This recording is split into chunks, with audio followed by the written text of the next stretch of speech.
Shuba-duba-dai.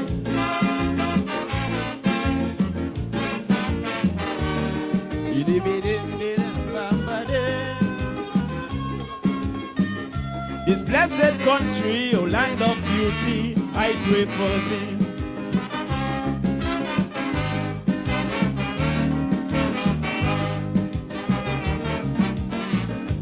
Some people have that wrong philosophy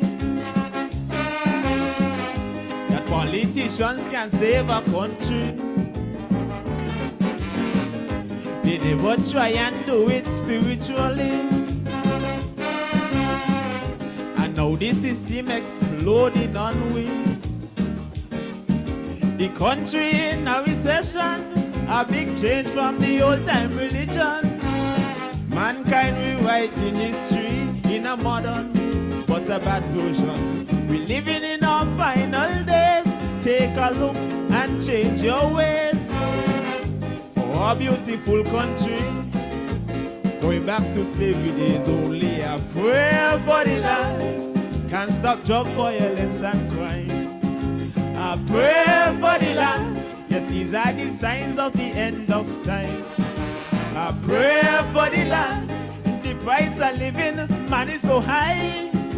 A prayer for the land, that even the rich like the poor cry. You say you're concerned and care, we country living in fear, but all are we born right here. So let's say a prayer, the Almighty Father will hear. And I see Shut the Lord, shut the Lord. Shuba-duba-dai.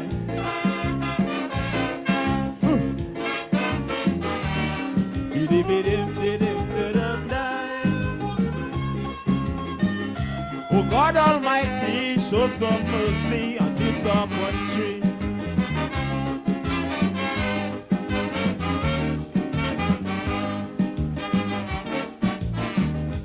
My world standard gone way down the drain. Little children using rum, crack and cocaine. It seems like wicked-itions gone insane, and everyone playing the dirty game. Too much guns and drugs in the country, owned by Tom, Dick and Harry. But if you're wrong, you must pay for it.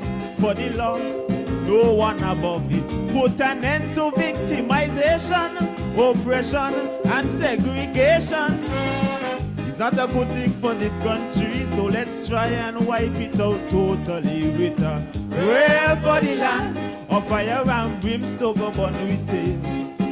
A prayer for the land, some say they're picking out who should get paid. A prayer for the land, and that's why the prisoners burn down the jail.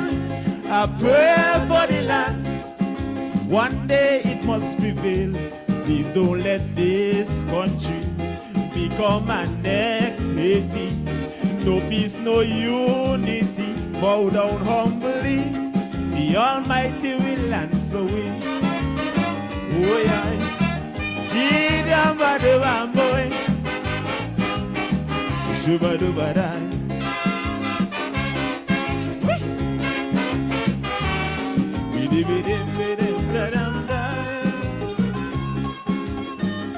Oh God Almighty, show some mercy on this our country.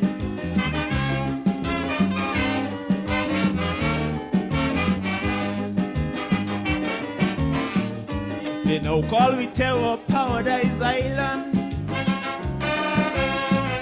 No longer a country where peace abound.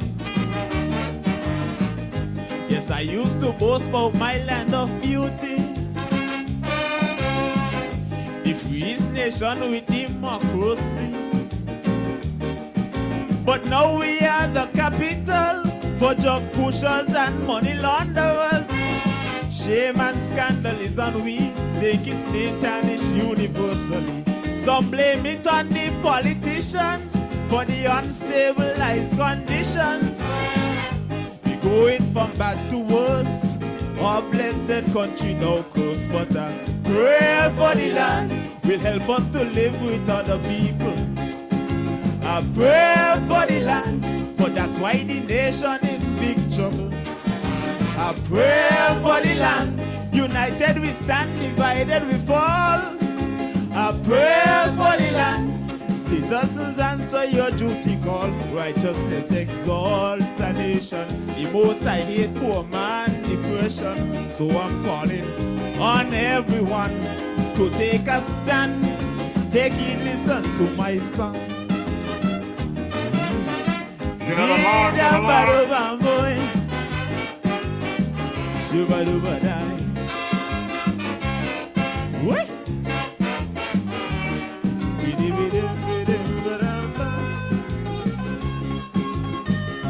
This blessed country, oh land of beauty, I pray for thee. Yes, sons of the mighty Craig, dear King Craig. I pray for the land, I pray for the Federation of St. Kitts Nevis. My good people, I'm DJ Mauricio, and I'm coming to you live and direct from my bunker here in the Republic of St. Paul, St. Kitts. It's been a very rainy week so far, rainy day.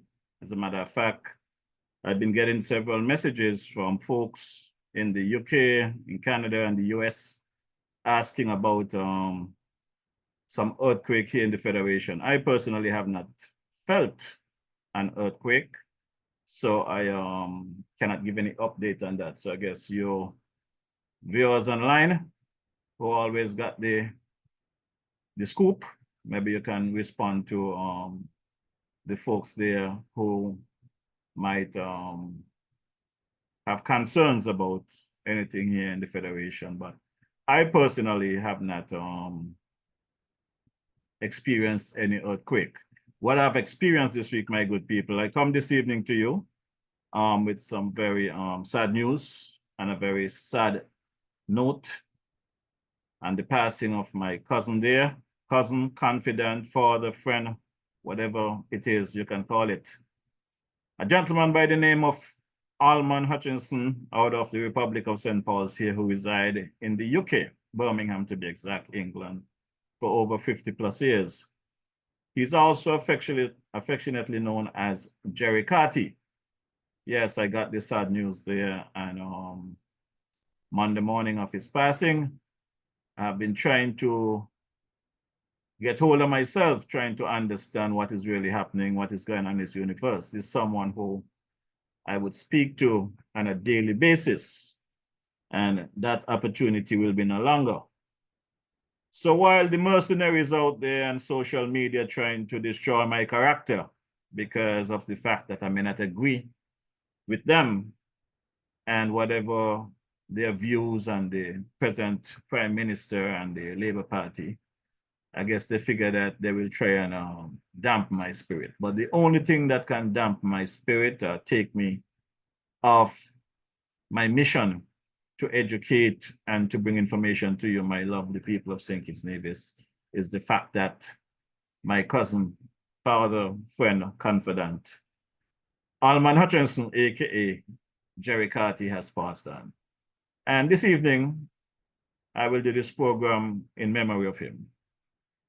And while I do this program in memory of Jerry, I would also let you know that this program is brought to you by the kind compliments of Nelson Spring Water Day and Nevis.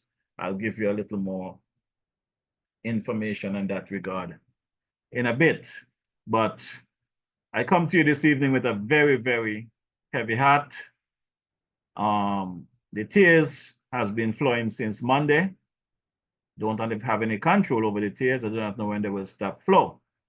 But I think the program this evening is important that I come to you and just do my best to bring you the information that I have.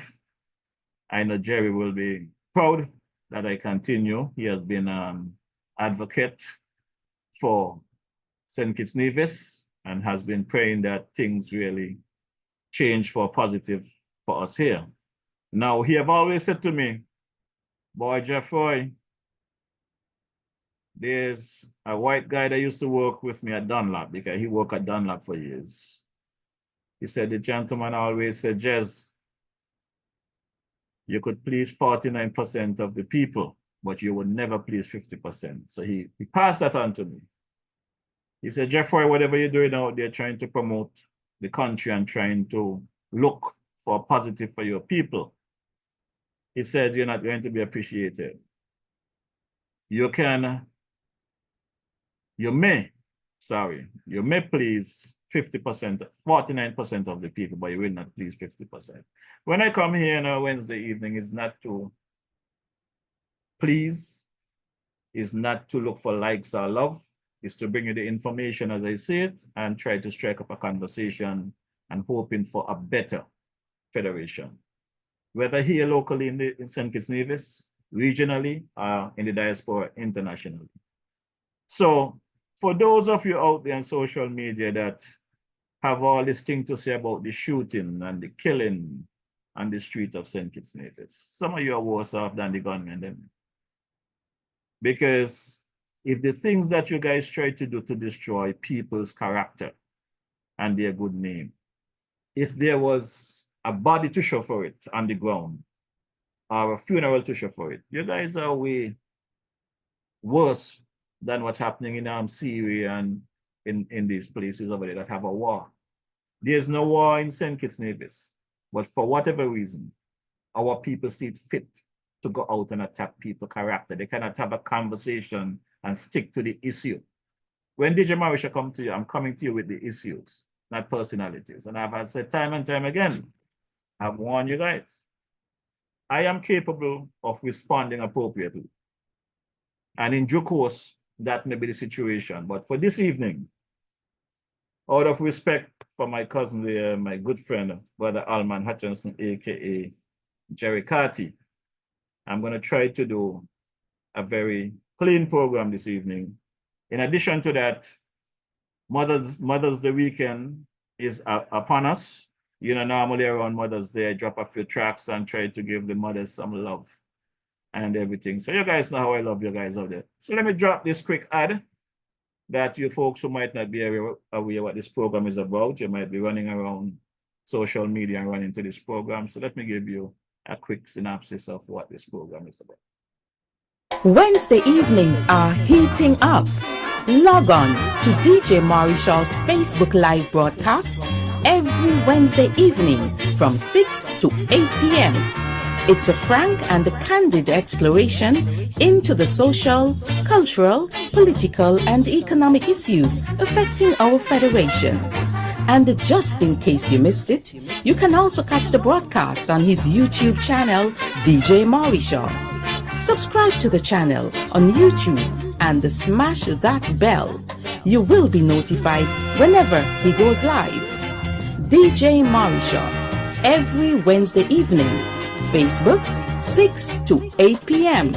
or thereafter on his YouTube channel, DJ Marishall. Log on.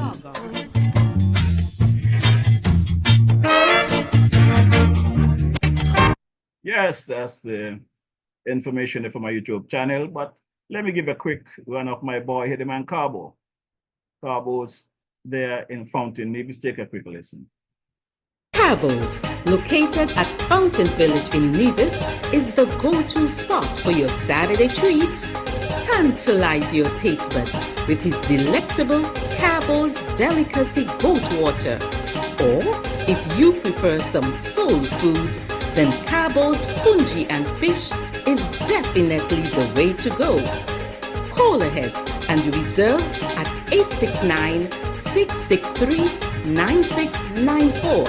Then make your way over to Carbo's and enjoy the vibrant atmosphere while you savor your delicacy. Carbo's, we are not changing, we are only improving.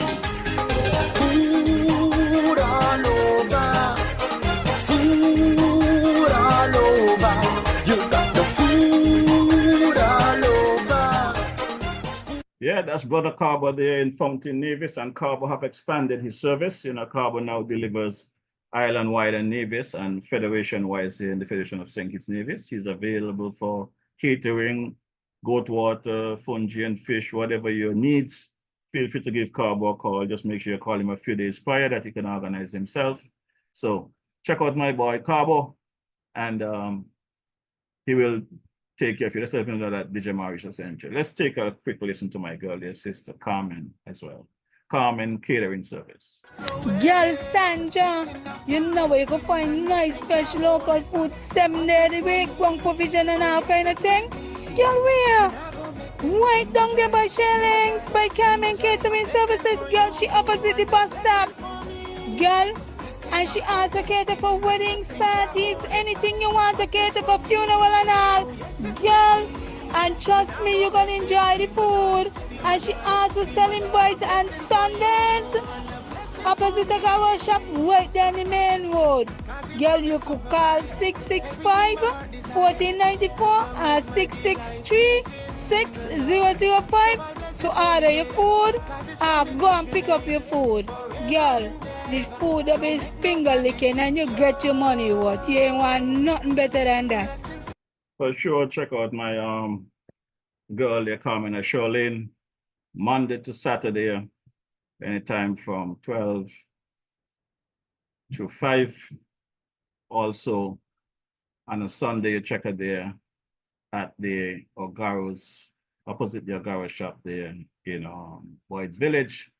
And I've said to you folks that might want to hang out there at the Ogaro shop, feel free to give DJ Mauricio a call. I'll be happy to swing in and have a chit chat with you guys. Well, let me drop something here from my boy, Brother Bob. I'm in such a mood this evening that I don't want to really get out of line. So let me just drop this quick one here by Brother Bob and get straight into Brother Dwyer Astafan's commentary. Stand by for Brother Bob. Enough respect to the man, Alman Hutchinson, aka Jerry. This one is for you, my brother.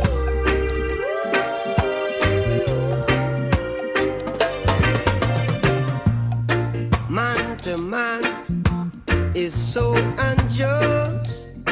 Children, you don't know who to trust. Your worst enemy could be your best friend, and your best friend, your worst enemy. Some will eat and drink with you, then behind them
Rest in peace. Amen. That's how I go. Some will eat and drink with you. Then behind them sus upon you, yeah. And if night should turn to day now, a lot of people would run away. And who the carpet, let them wear it. Who the carpet, let them wear it. Throw me gun, me no call no foul. I beg in cup, clap, clap. I beg a cup. Yes, true songs, true words of the man Robert Nesta Marley. Some of them will eat and drink with you, and behind their back they sus upon you. Only your friends know your secret, and only he or she could reveal it. Good thing I don't have any secret to reveal. My life is an open book. So I wish them all the luck in the world.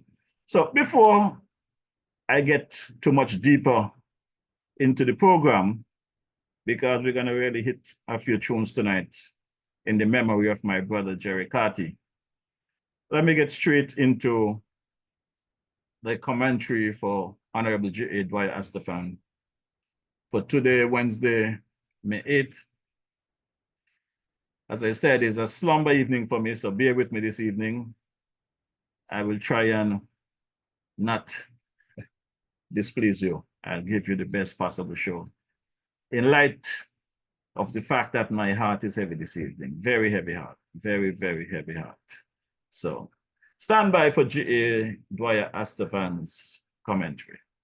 Greetings. Since the arrival of Thomas Warner 400 years ago, St. Kitts has been a divided place. The colonists and settlers separated themselves from the indigenous people. They debased and plundered the indigenous people and all but killed them off. The same thing repeated itself, maybe even worse, when they brought the Africans here. I say maybe worse because in addition to killing off Africans, they perpetrated a strategy to turn Africans against each other, the legacy of which survives until today and continues to hold us back from achieving our true potential. It can be argued, and I've heard it argued, that today's descendants of the Africans who were forced across the Atlantic into servitude may be more divided than ever before. So much so that the very fabric of our society and community has become dangerously threadbare. And this is in spite of efforts by our own people to end the divisiveness, and in spite of efforts to mold our people into a common cause and direct us to a common destiny. The ugly truth is that those efforts were always going to be an uphill struggle, but achievable. Uphill because the powerful are hardly ever willing to concede an inch in order to empower the powerless. They feel that if they give power to others, they themselves would lose power. Clearly misguided, but it's the reality. And if they can succeed in keeping people divided in order to enhance and maintain their own ascendancy, then that is what they will do. So what became part of that ugly truth was that local leaders became overly ambitious. And like their former masters, I don't like to use the word, they became masters themselves of the divide and rule strategy and use it to promote their own selfish intentions. But even with that said, let there be no doubt about it. The efforts by and on behalf of the masses to unite, galvanize, and improve the common lot were admirable and to a large extent successful. Not successful enough, but undeniably admirable and successful. For example, the formation of benevolent societies when trade unions were not allowed by law. For example, the formation of the Workers' League, when political parties were prohibited by law. Also, the efforts going back 100 years to strengthen the ties of unity, cooperation, and collaboration among the islands of the region. But as successful as these efforts were, there were always self-serving and short-sighted elements whose agendas would block the path of true unity and harmony, holding back our people from reaching where they can reach. For this I blame our leaders as much as I blame the British, because there comes a time when we have to take responsibility.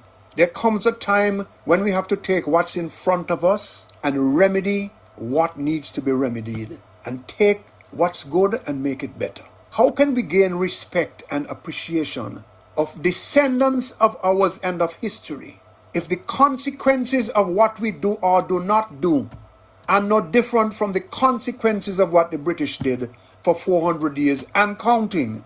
We have to make a difference, and we have to be the difference for our people. The British mandate was not in the best interest of the people of this country, but that mandate is being continued by others who were born here, whose navel strings are buried here. This is the post-independence history of this country, and not only ours but others as well. The leaders have failed to galvanize, unify, and truly empower our people, maybe by intention. So let's now focus on one thing, one phenomenon, to explain and illustrate the point that I'm trying to make. Labor Day, 2 days ago. It's supposed to be a day that commemorates the struggles and gains made by workers and the labor movement across the globe, and to galvanize commitment to improve justice in the workplace. But Labor Day is not a manifestation of that, not Labor Day in St. Kitts. Labor Day is instead a manifestation of divisiveness and politics. For Labor Day to achieve its objective, whatever events that are organized that day or leading up to that day must be focused on bringing workers together, and not just workers alone, but also employers who respect and are committed to the need for workplace justice, and who appreciate and accept the probability that if workers are happy and feel appreciated, then they are more likely to be better producers, and businesses and the country are more likely to do well. The first problem with that, though, in St. Kitts is that too many business owners, going back to the planters, have been hostile to the notion of worker unity and harmony, hostile to the labor union, hostile to the Labor Party. The second problem, and it is at least as serious as the first, maybe even more so, and there may even be a relationship between the two problems. The second problem is that Labor Day has been, as I said, politicized over the years. It long stopped being a march to commemorate workers' struggles and to celebrate their successes, and to further galvanize them going forward into a solid partner as a workforce in the tripartite mandate along with government and capital. That's what democracies are built on, the rule of law and that tripartite mandate. Labor Day became a political event for the St. Kitts Nevis Labour Party on the one hand, and for the People's Action Movement on the other. With regard to the St. Kitts Nevis Labour Party, it happened under the guise that it was a union event, and maybe officially it is, but factually it is a political event. In fact, it deteriorated even further when jump-up bands were introduced to attract local young revelers who did not have, and by and large still do not have, the slightest idea about or interest in Labor Day. All they know is that New Vibes or Collision or Small Axe or Grandmasters will be jamming, and they are joining the jam. I'm not blaming the bands. The bands get a job, the bands go and play. But this has been a shameful and at the same time a shameless desecration of what Labor Day is all about. Let's continue to be honest. Most of the people who join the Labor Day march and celebrations do not even belong to a union. Indeed, most of them don't even know what a union is, I would guess. Sadly, the Labour Party itself has politicized the Labour Union, and that turned off a number of people from the union. And the union did its part also in turning off people. I can recall their behavior, some of them in the 70s towards workers. And over the years, more and more people slipped away from trade unionism, especially after the closure of the sugar industry in 2005, up to which time the union still had a sizable, although a reduced, membership. The union and party did not evolve in the right directions. And the leaders of the day under Dr. Douglas, and including people like myself, are to be blamed for that.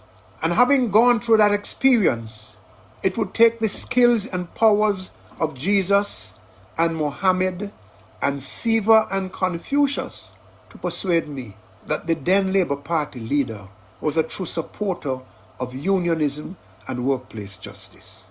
The evidence is that he did little or nothing as the leader of the Labour movement and the leader of the country to further the cause of the union, the cause of unionism, and the cause and lot of workers generally. Nowhere near as much as could have been done. The other cause of the weakening of the union and unionism was the hostility towards these things by the Kennedy-Simmons administration. They did their best to wipe out the trade union. It really was an attack on the workers.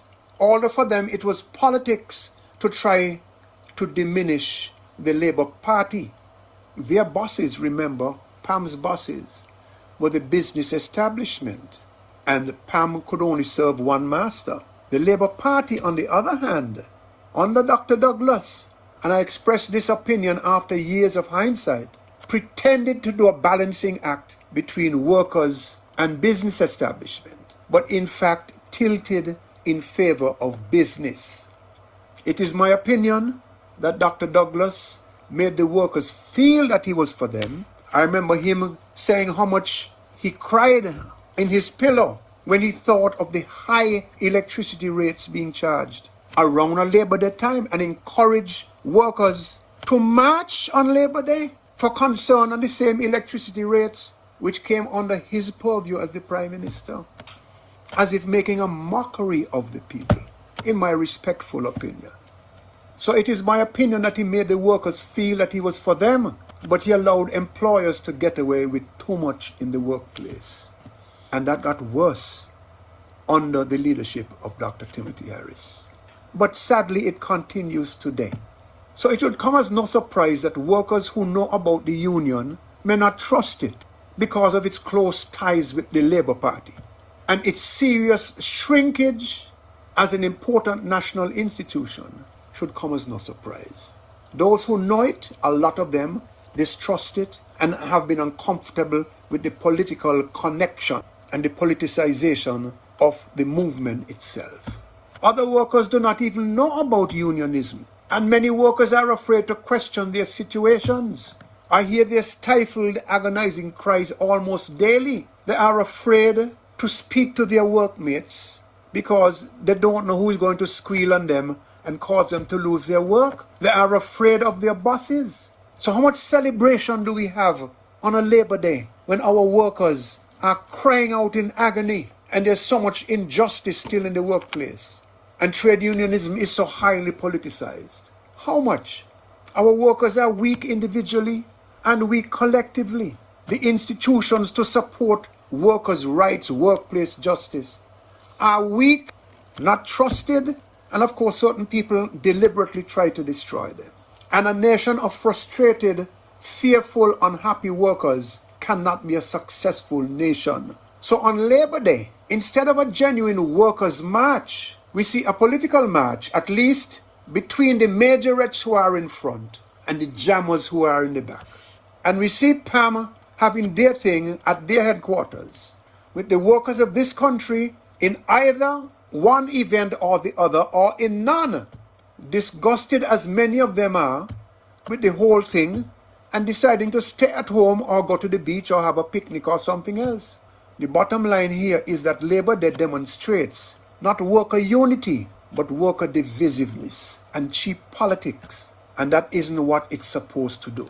And these are among the main reasons that we are where we are today. Way behind where we ought to be and where we can be. All political parties are to be blamed because all should get together. It cannot be that hard to do, especially if the politicians care about the workers of the country as they proclaim and profess to. It cannot be too hard for them to get together as respectful, mature, and responsible and caring people, leaders or potential leaders, and agree that Labor Day is for workers, not for political points to be scored.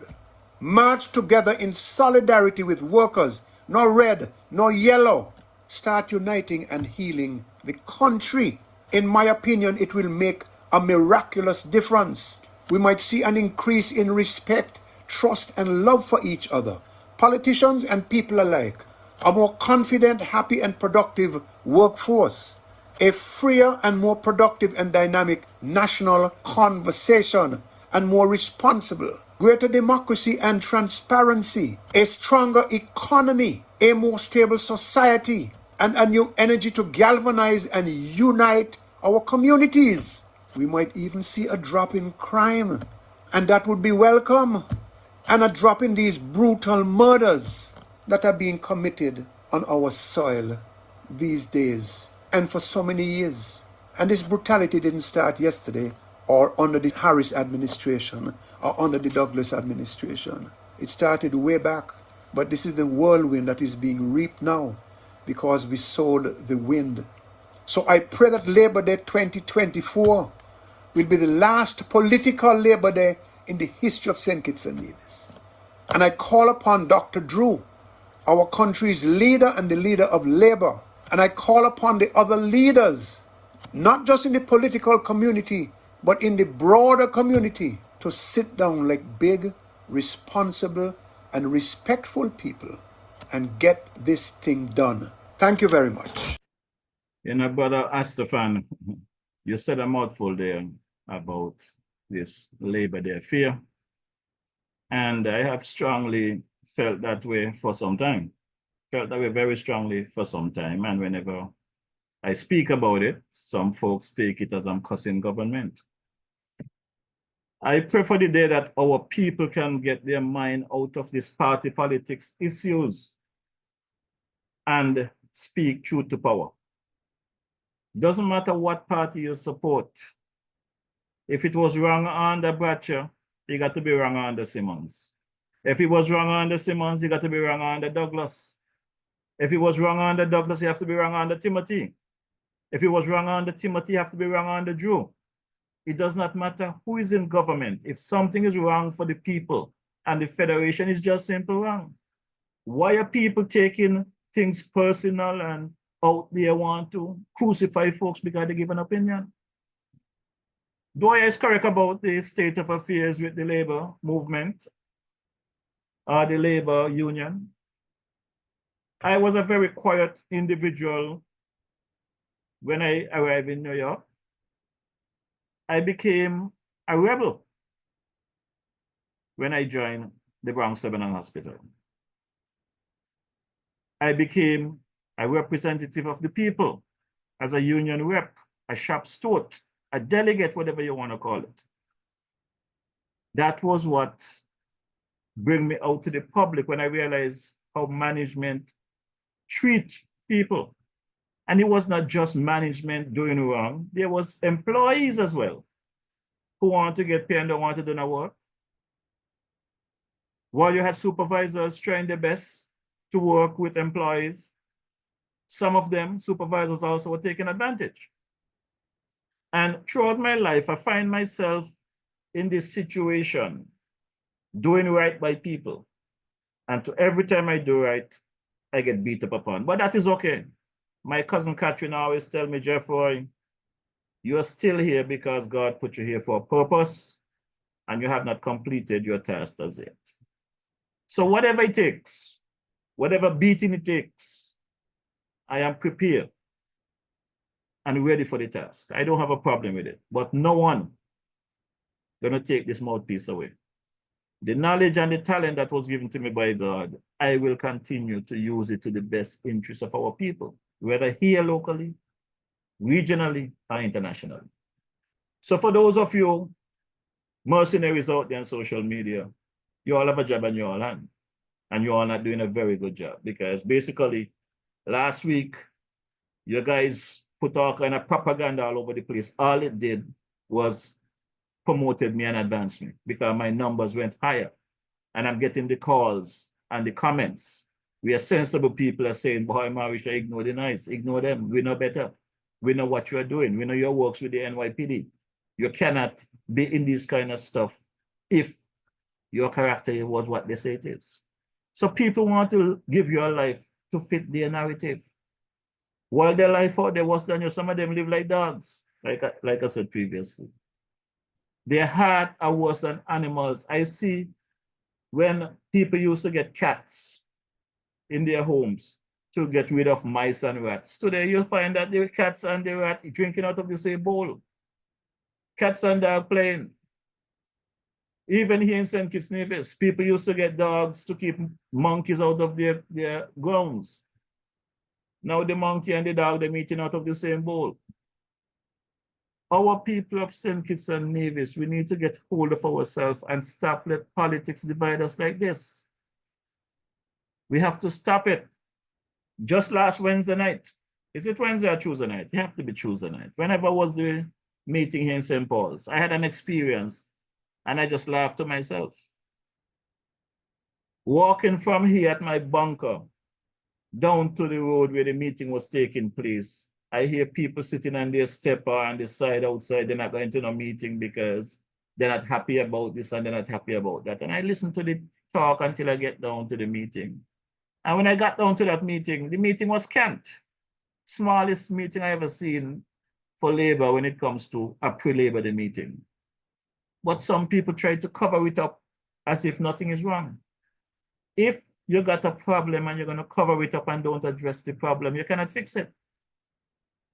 There's some issues in the country, and the issues are not with Dr. Drew or the new labor administration.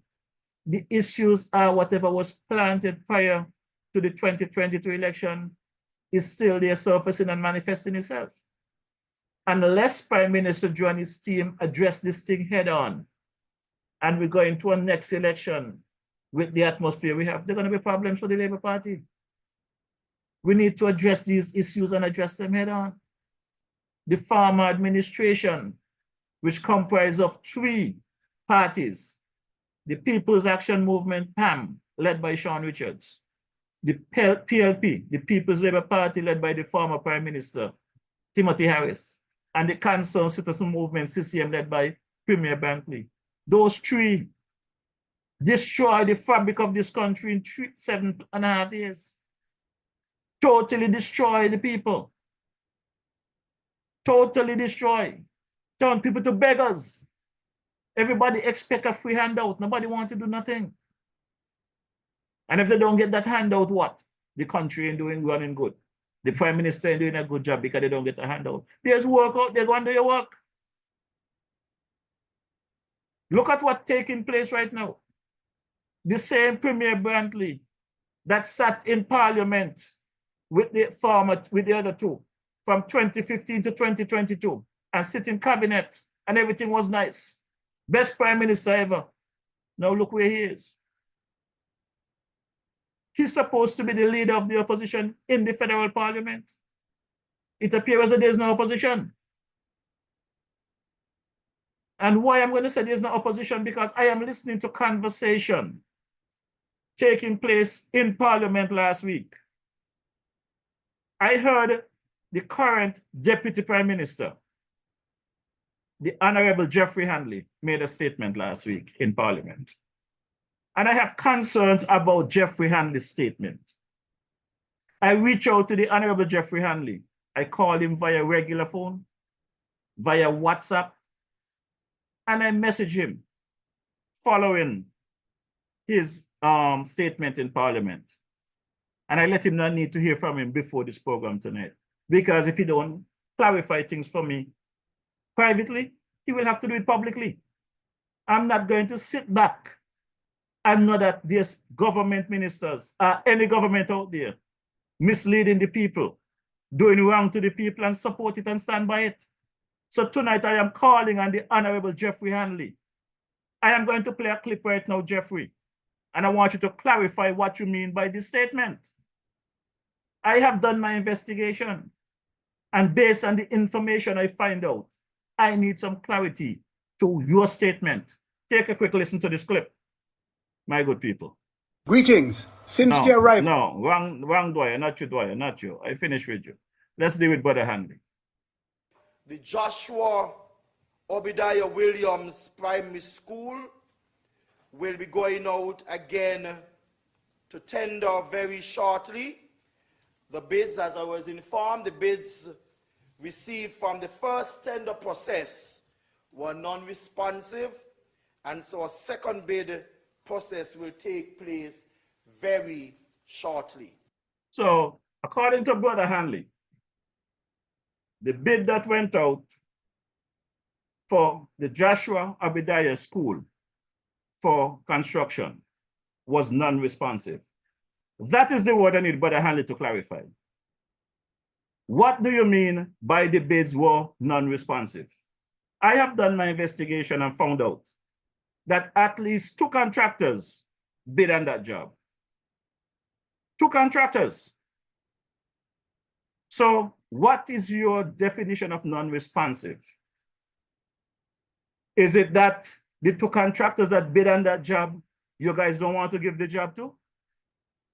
Talk to us. Talk to the general public. Talk to the people. Because that statement does not sit well with DJ Marisha. I need you to come back to the public and clarify what do you mean by non-responsive in terms of those bids. Because I know for a fact, I have spoken to the contractor. And there are 2 contractors that bid on that job. So let's listen to the clip again from Brother Hanley. And you, the general public, you need to hold the foot to the fire. When they're going to Parliament and talking the things then, double check. DJ Marisha is paying attention, you know. I am paying attention, and as I've said time and time again, doesn't matter which political party you come from, doesn't matter who you support, everybody must eat in this country. I don't got time with the victimization nonsense. So let's take a quick listen to this clip again from last Parliament. The Joshua Obadiah Williams Primary School will be going out again to tender very shortly.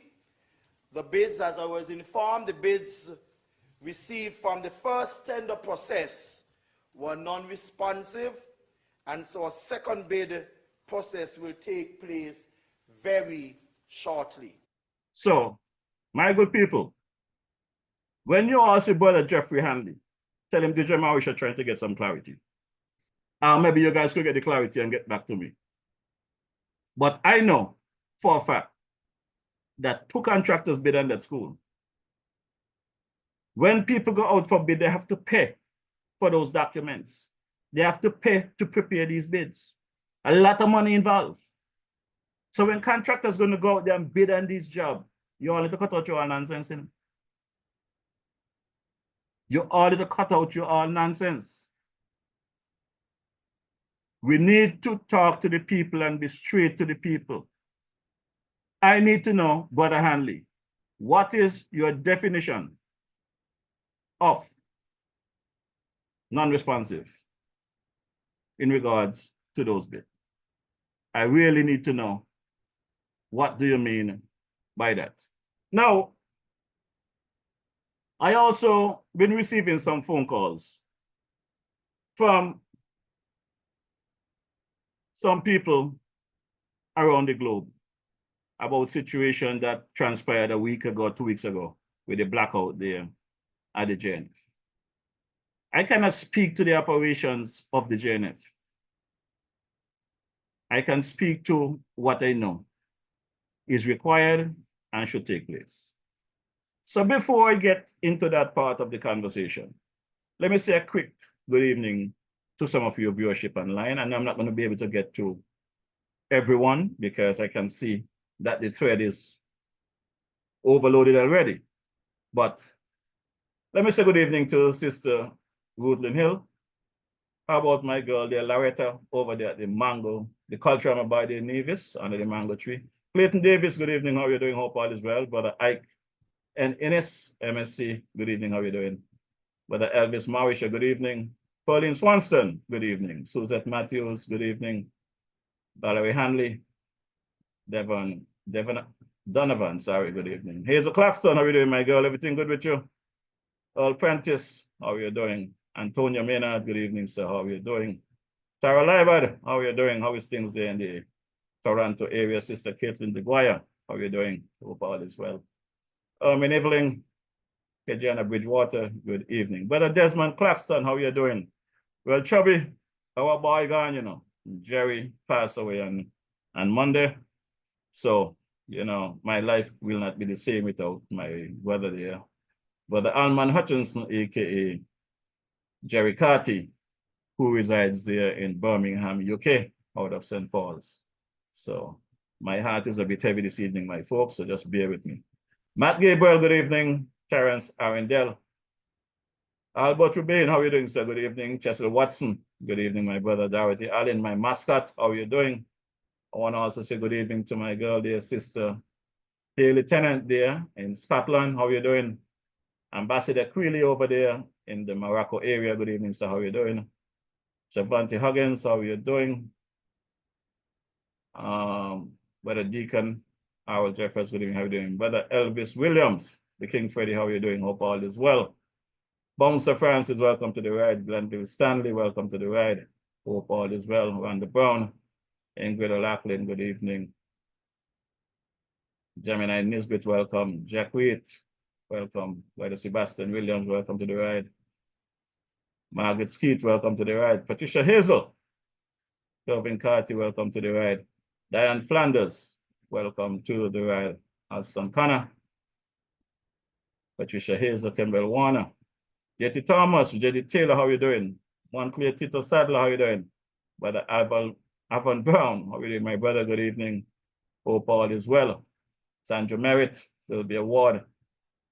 Hope all is well there. Brother Malcolm Poole, good evening. How are you doing? Sandra Merritt, Sandra Griffin. Annette Morton, good evening. How are you doing? Valerie Pemberton, Brother Julian Pemberton, how are you doing?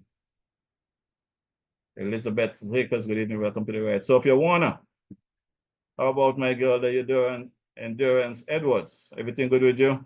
Avril Dickinson, Grace Elliott, Cedric Daniel, how are you doing? Good evening. Brother Glenn Green, how are you doing? The Green Tea. Brother Oakland Benters, welcome to the ride. Larry Lescott, welcome to the ride. Kent Gonzalez, how are you doing, my brother? Hope all is well. Brother George Morris, how are you doing? Condolences and the passing of your granddaughter. Hope all is well. Linda Clark, good evening. Hilla Brown. Hillary Powell. Brother Joseph Hendrickson, how are you doing? Brother Tony, everything is good. Loretta Wharton, good evening. Sis Brown. Cicely Brown, Pastor Brown, how are you doing? Evan Jeffers. SKM Platforms, how are you doing, my brother? Everything good? Hope all is well with you. Jeffrey Maynard. Evan Jeffers, good night. You're there in the UK. Gonna have to visit in the UK soon. Yes, Brother Desmond, that is our cousin there, Jerry in Birmingham. Yeah, he took flight on Monday. Jeanette Tyson. Casilda Francis, welcome to the ride. Samalda Jeffers. Leroy Thompson, Veronica Roberts, Angela Zakers, Glenda Squelton, Bertram Farrell, Casilda Francis, welcome to the ride. Wow, we have a lot of folks. I'm not going to get to all these names. J.D. James, Adeline Morgan, Sandra Annie Herbert, Mervyn Phillip, Elvan Warner, Janice Carty, welcome to the ride. Shamika Francis, Linda Batcher, Hugh Coleman, Jamarisha, good evening, son. How are you doing? Hope all is well with you and Sister Jazz there in the LA area. Vicky Hazel, Beverly Marisha, good evening. Deborah Jeffers. Thaddeus Depot, so how are you doing, my brother? Hope all is well. The man Eustace Hendrickson there in the Houston area, hope all is well with you. Everson Harris over there in the Toronto. Hope all is well. Jermaine Anthony. Adrian Berry, welcome to the ride. Angela Zakers. Mansfield Walters, how are you doing? Welcome to the ride. George Nisbet, somewhere around the world. Alibo Jenkins. Lornette Somerset, welcome to the ride. Angela Phillips. My folks are going to have to take a break from this. Rosita Pontin, Maclean Hobson, Bridget Paris, how are you doing, cuz? Good evening, Celine Tobias. Anthony Liebert. Sandra and Powell Huggins, how are you doing? James Richard, Hyacinth Gums, and Julius. Zabu Sanders, how are you doing? Justin Hazel, Cora Bennett, good evening, how are you doing? Thanks for your usual support and sponsorship to this program. Margaret Taylor, my girl there, Sister Ann Farrell Smith, how are you doing? Hope all is well. Farrell Liebert Ward, James Body, how are you doing, sir? Good evening. Hope all is well with you, James Richard. Herbalist, welcome to the ride. Wow, there's a lot of names here. A lot of names. Tony Keynes, Melvin Herbert, welcome to the ride, my brother. Sandra Thompson, Jeanette Grell, Hull, welcome to the ride. Lynette Wharton, Tamika Salid. Well, folks, like I was saying, I received several calls from over in the New York area in particular, and folks are saying to me, DJ, we heard that you're in St. Kitts at the hospital. How could you allow a blackout at the hospital and stuff like that? My good people, the DJ is at the JNF doing a specific task. The DJ does not have control over management and what transpires at the hospital. The DJ does not have control over the Prime Minister and his government and the movement of who they want to hire, fire, move, take here, take there. Though people might feel like it's okay to attack me because I support the Prime Minister, that's fine. I will continue to support Prime Minister Joe and his team. They are doing a very good job. You cannot take that from them. They drop short in a lot of areas because there are a lot of things that is taking place if I had it my way. Some of those advisors would have gone home already. Because if this government is listening to the advisors, they're not really advising them right. The people on the street, the people on the ground who was crying out, they are crying out because they're feeling the pain. I cannot feel the pain for them. No advisors can feel the pain of the people. The people are speaking from their experience. As I started out saying earlier, right? People are calling me. So let me try and break down a couple of things so that hopefully you guys can understand and basically put blame where it may be and understand that the DJ is just here to play a role. And when that time comes that I have to make my exit, I make my exit with my head up. No hard feelings, right? So let's deal with the issue of the people on the ground. I made the statement last week at the event here in St. Paul's, the pre-Labor Day March. And I made it to a former stalwart of the Labour Party. I said, I hope them people on the platform up there on that stage taking this crowd on the ground seriously. The person responded to me, boy, Mauricio Trainer.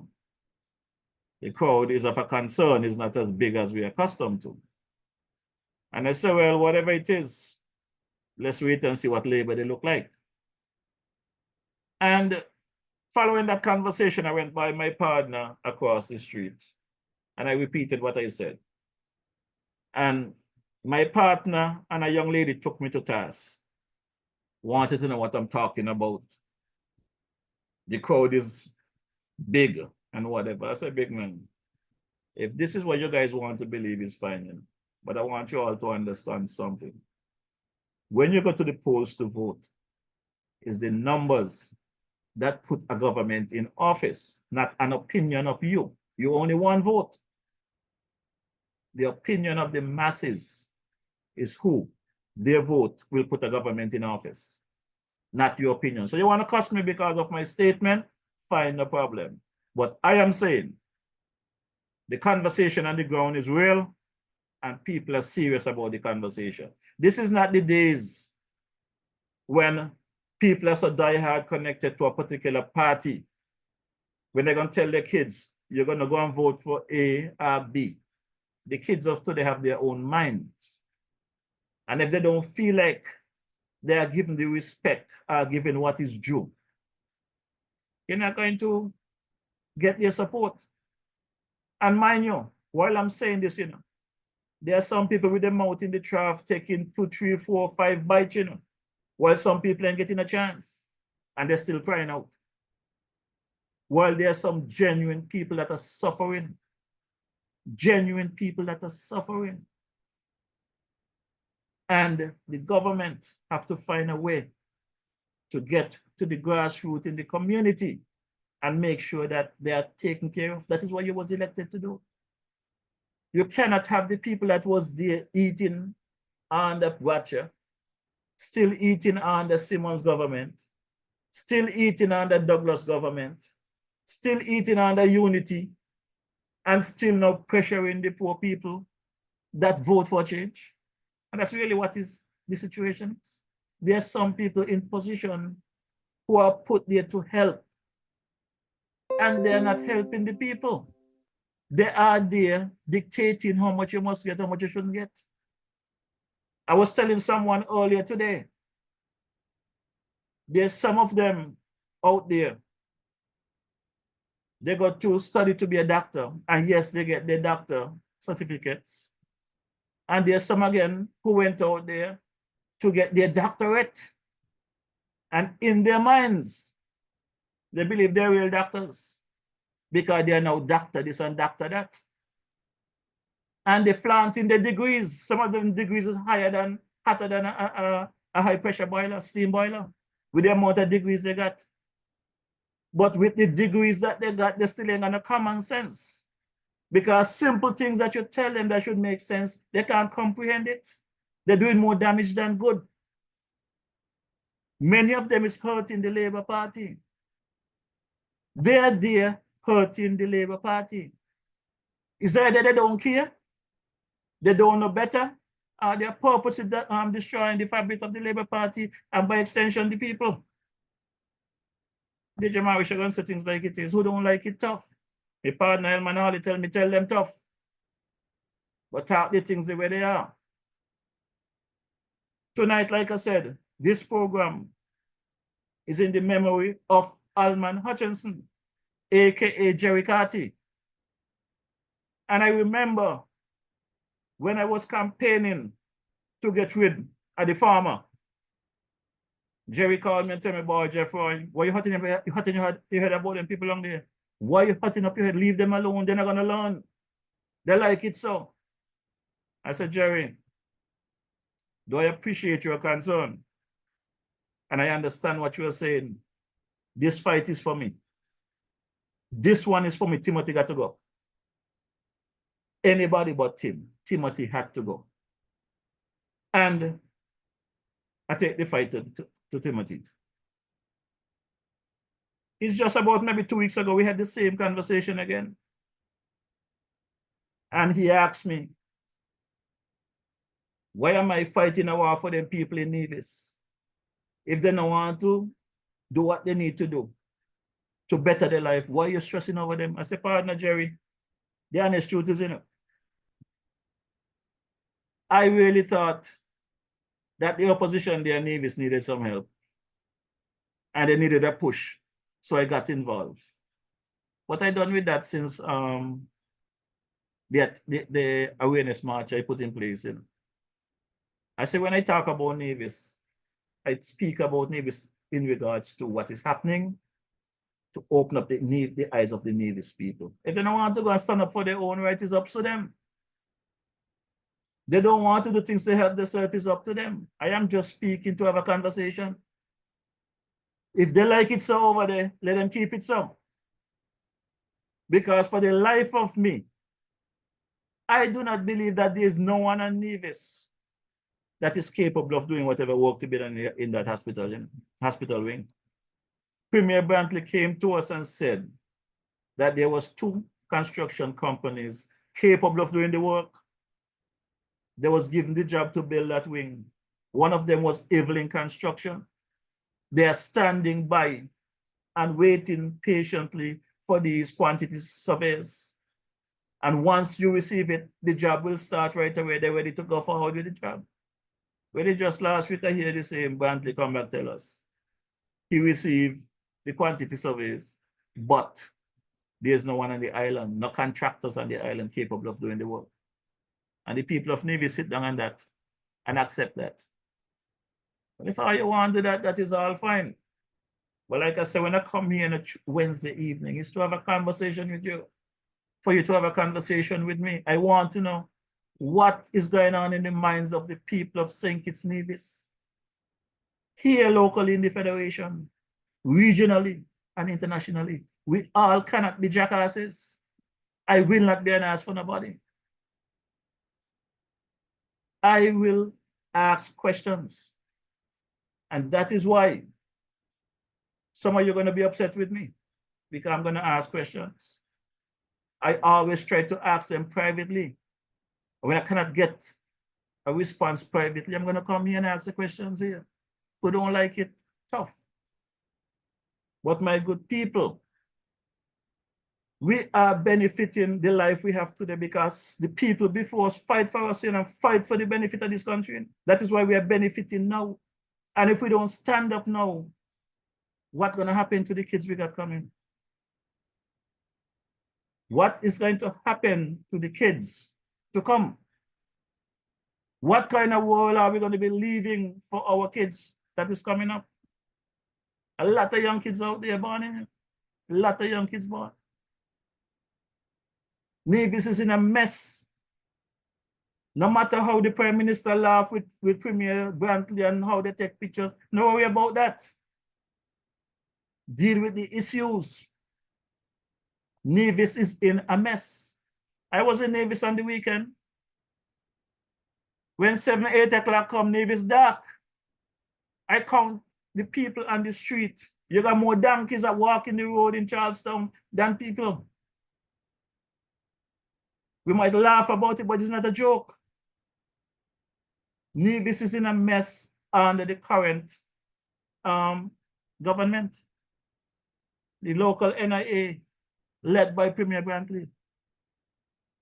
But I'm not going to fight no war for nobody who don't want to fight the war for themselves, but I'm bringing you the facts. I went up to Nevis, had some lovely fungi and fish by Carbo in fountain, got my goat water, bang a few skull with my boy Carbo, see my boy Glendale Herbert, my boy Dwight, my boy Bunks, you know. Had a good time. Was well taken care of. Didn't get to see my girl Loretta. I went to check on her, but didn't find her. Get to see my boy Jeff Pemberton, my boy Mikey Slack. Had some rock stone with them.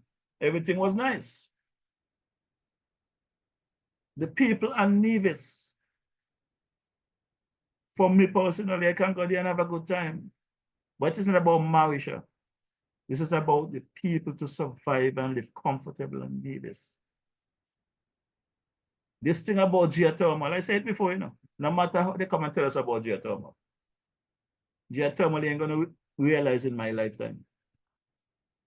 No matter how much they come here and they platform and try to lead you down the road that this is happening, is not going to happen in our lifetime. The problem that we have in St. Kitts Nevis is people just about themselves, not about the country. They're selfish. We need to get out of our selfish state. Those mercenaries on social media, they want to guide the government a particular way. And if the government does not go down the road, they attack the government. And when people like myself going to come and try to put them straight and say, no, that's not the direction we need to go. We need to be fair about this thing. Then they attack the messenger. Well, my back is broad, you know. My back is very broad. And as I've said time and time again, who know you, call you by your name. Right? That is the saying. And according to the good book and the saying, he without sin cast the first stone. Every one of us has done something wrong and will continue to do wrong in the sight of God. But who's going to judge us? The Almighty God. When the master decided to take this tongue from me, decide to take the ability to think rationally from me, then I would have to sit aside. But until such time that I can rationalize things, and to the point where I am doing it in the best interest of the people, and I can help, I will continue to do my part, to come here on a Wednesday evening and speak truth to power to you, the people. Now let's go on to the JNF. For those of you who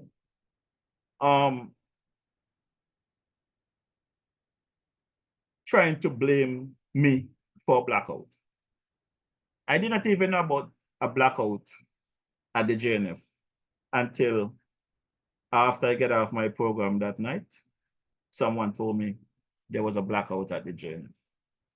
Now, upon my investigation of the situation, I found out that Skelec had initially scheduled this test, this drill, since back in March, to shut down the substation right there at the corner, across from the gas station by the Byrons, to see how they would react, how things will be done. Well, Skelec did that in coordination with the management team of the JNF. Well, if the management team of the JNF are engineers, electrician, technician, and maintenance staff, that is fine. They do their thing, and it backfire. What DJ Marisha can tell you all tonight? What DJ Marisha will tell you all tonight, and who don't like it tough? Last September, when I did my assessment and I asked questions about the backup generators for the hospital, I see the inefficiency of the backup power system for the JNF. As a matter of fact, none of the healthcare system, none of them on the island have adequate backup power. None of them. This ain't just happened under the current administration. This ain't just happened under the farmer team unity. This ain't just happened under the farmer labor, the farmer PAM. According to conversation that I have had over the years, almost every minister of health was a doctor, have some kind of doctor connection. Douglas was a doctor, Asim was a doctor, Simmons was a doctor, now Prime Minister is a doctor.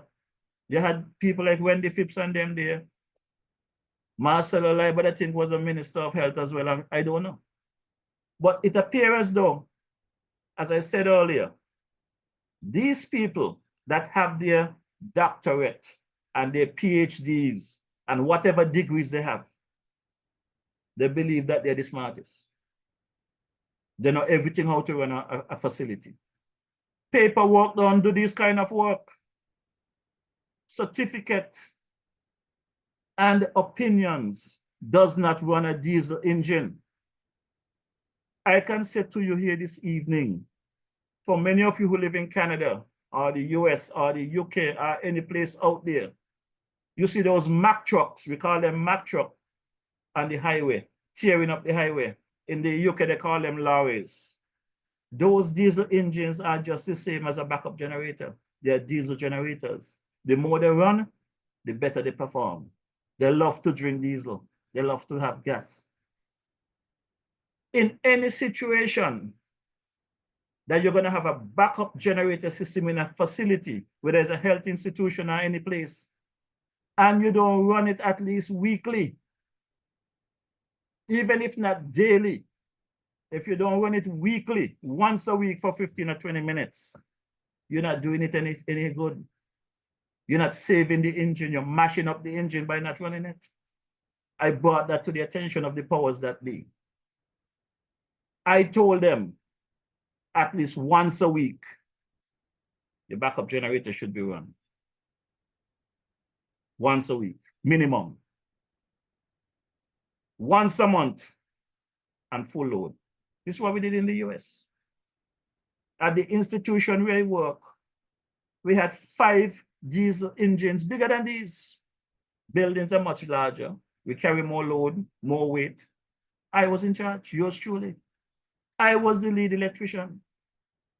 I was part of the policies making of those engines. We sat in meetings and decided what is best based on experience. In those facilities, once a week, we send the electricians around and we hit the switch. We don't change, we don't put any load on the generators. You just turn them on, let them run for 15, 20 minutes and you shut them down once a week. Once a month, we go full load. We throw the entire facility and the generator, take it completely off the supplier, of Con. And we run them like that for at least 2 hours to ensure that in the event of a blackout, those engines will carry the load. So if the powers that be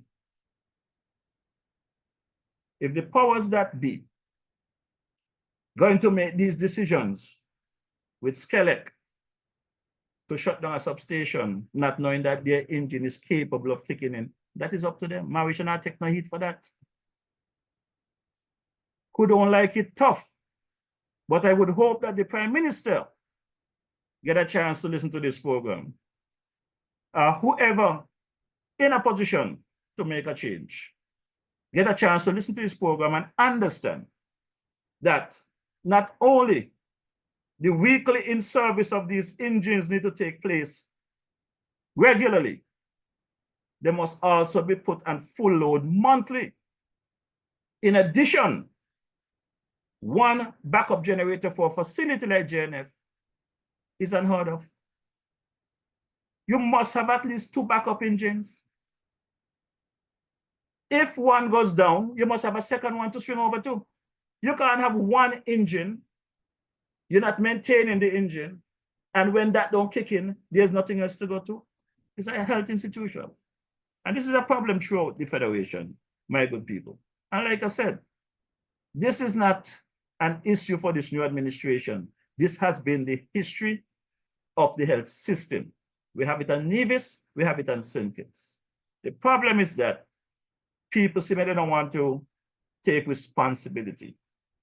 Because when you talk to people about certain things, well, Mr. Marisha has been like that for 5 years. Mr. Marisha has been like that for 15 years. It's been like that for 20 years. That is why we are here, to change that dynamic.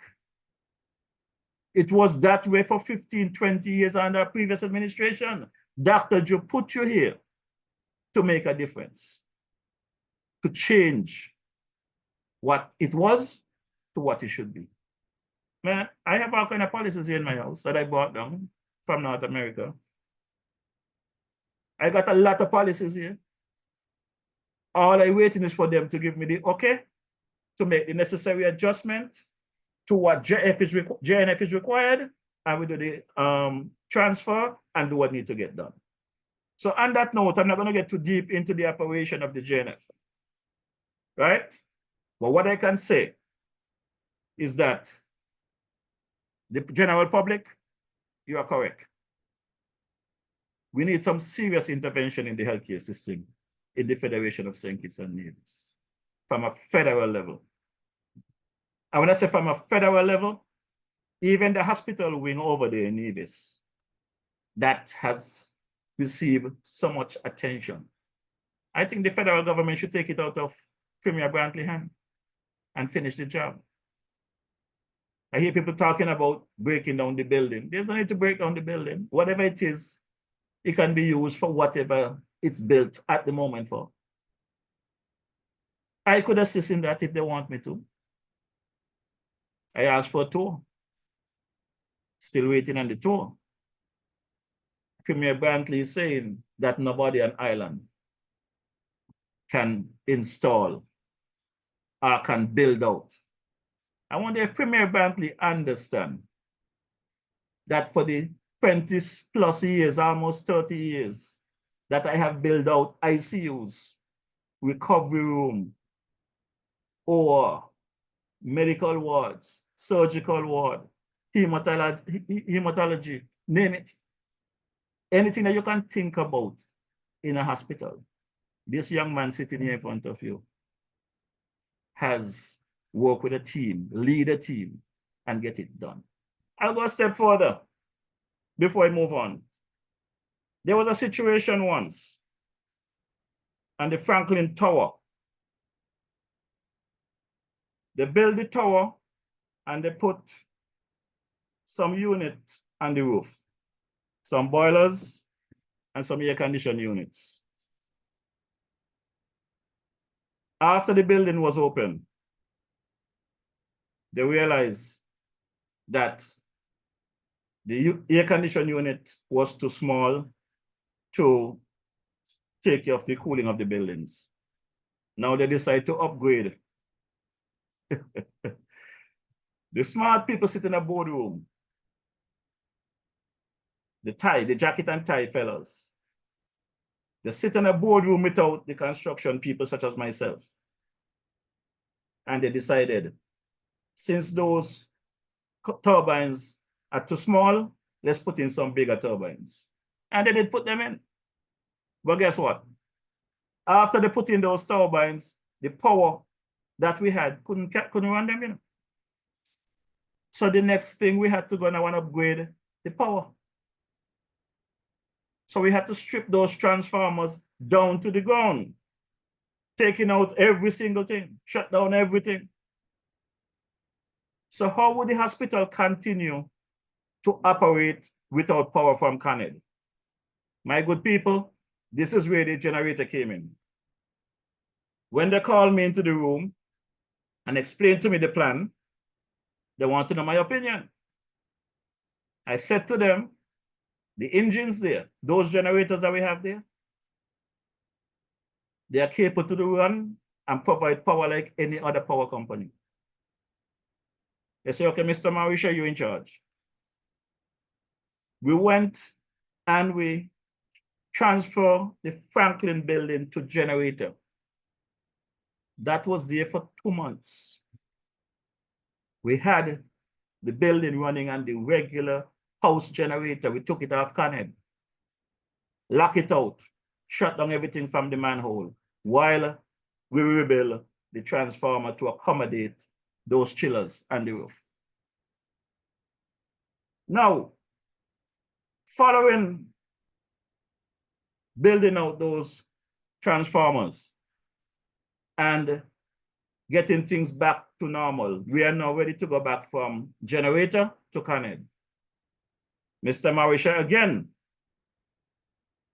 was invited to the meeting, but this time they bring some bigger shots with more ties and more jackets and more whiter than me. So the conversation starts now where Mr. Mauricio, who did the transfer from CANED to generator, no longer have a say. We are now hearing from the big cheese, the big shots, to decide how we're going to go back to generator. And when the question asked, how are we going to go back to normal CANED? I said, just reverse what we did when we went from CANED to generator. You just reverse it and it's done. Simple, right? Not in the minds of these big shots sitting in the West Wing. They're going to go another route. So I listened to them talking, you know. I sit and I listen to them and I said, okay, since you guys are going to take the lead, I'll be in my shop waiting until you all call me. And I went and I sat in my shop, packed my foot on my desk, and I wait patiently because only a matter of time I'm going to hear the fire alarm. And it was not long after, my phone going off, my radio going off, the fire alarm going off, everything going off. Code red. Got to run to the switchgear room. The switchgear room is next to the kitchen. When I am approaching the kitchen, the place is infested with smoke. Nobody can get in there. Right? Now, When I got there, I did what I had to do to ensure that the generator shut down. Because what was going to happen, there are going to be a lot of people going to get killed. There's people working in the area. There's people on the outside walking the streets. If I didn't shut down the generator and kill what's going on, people would be dead. Anyway, after I get things back under control, swing the generator back over, put it back on generator and stabilize things, we end up back in the same boardroom. And there was brought to attention now. Everybody get quiet. Everybody become attentive. Mr. Marisha, what happened and whatever, what can we do? And I tell them again, the same way we went from CANED to generator power, we reverse the sequence. The director said, okay, gentlemen, Mr. Marisha is in charge. Whatever Mr. Marisha says, he's the lead. Follow that. Needless to say, I went, did what I had to do. Everything went smooth. CANED made the determination in the manhole. Everything went smooth. Did our check to make sure nothing is short circuiting in the building. There's no ground nowhere that is out of place.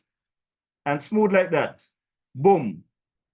We went from generator back to CANED. Till today, I'm talking about maybe some 15, 20 years ago. Still today, things are still right.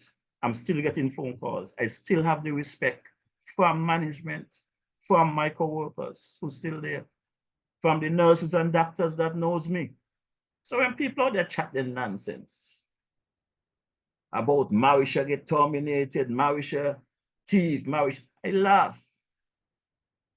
Because this Marisha sitting in front of you, this one here, was a delegate for several years, over 20 plus years, representing 1199 in New York City and 1199 SEIU International. That is why I was able to go on all of these health and safety committees to do training around the country and projects. They say you must not blow your horn.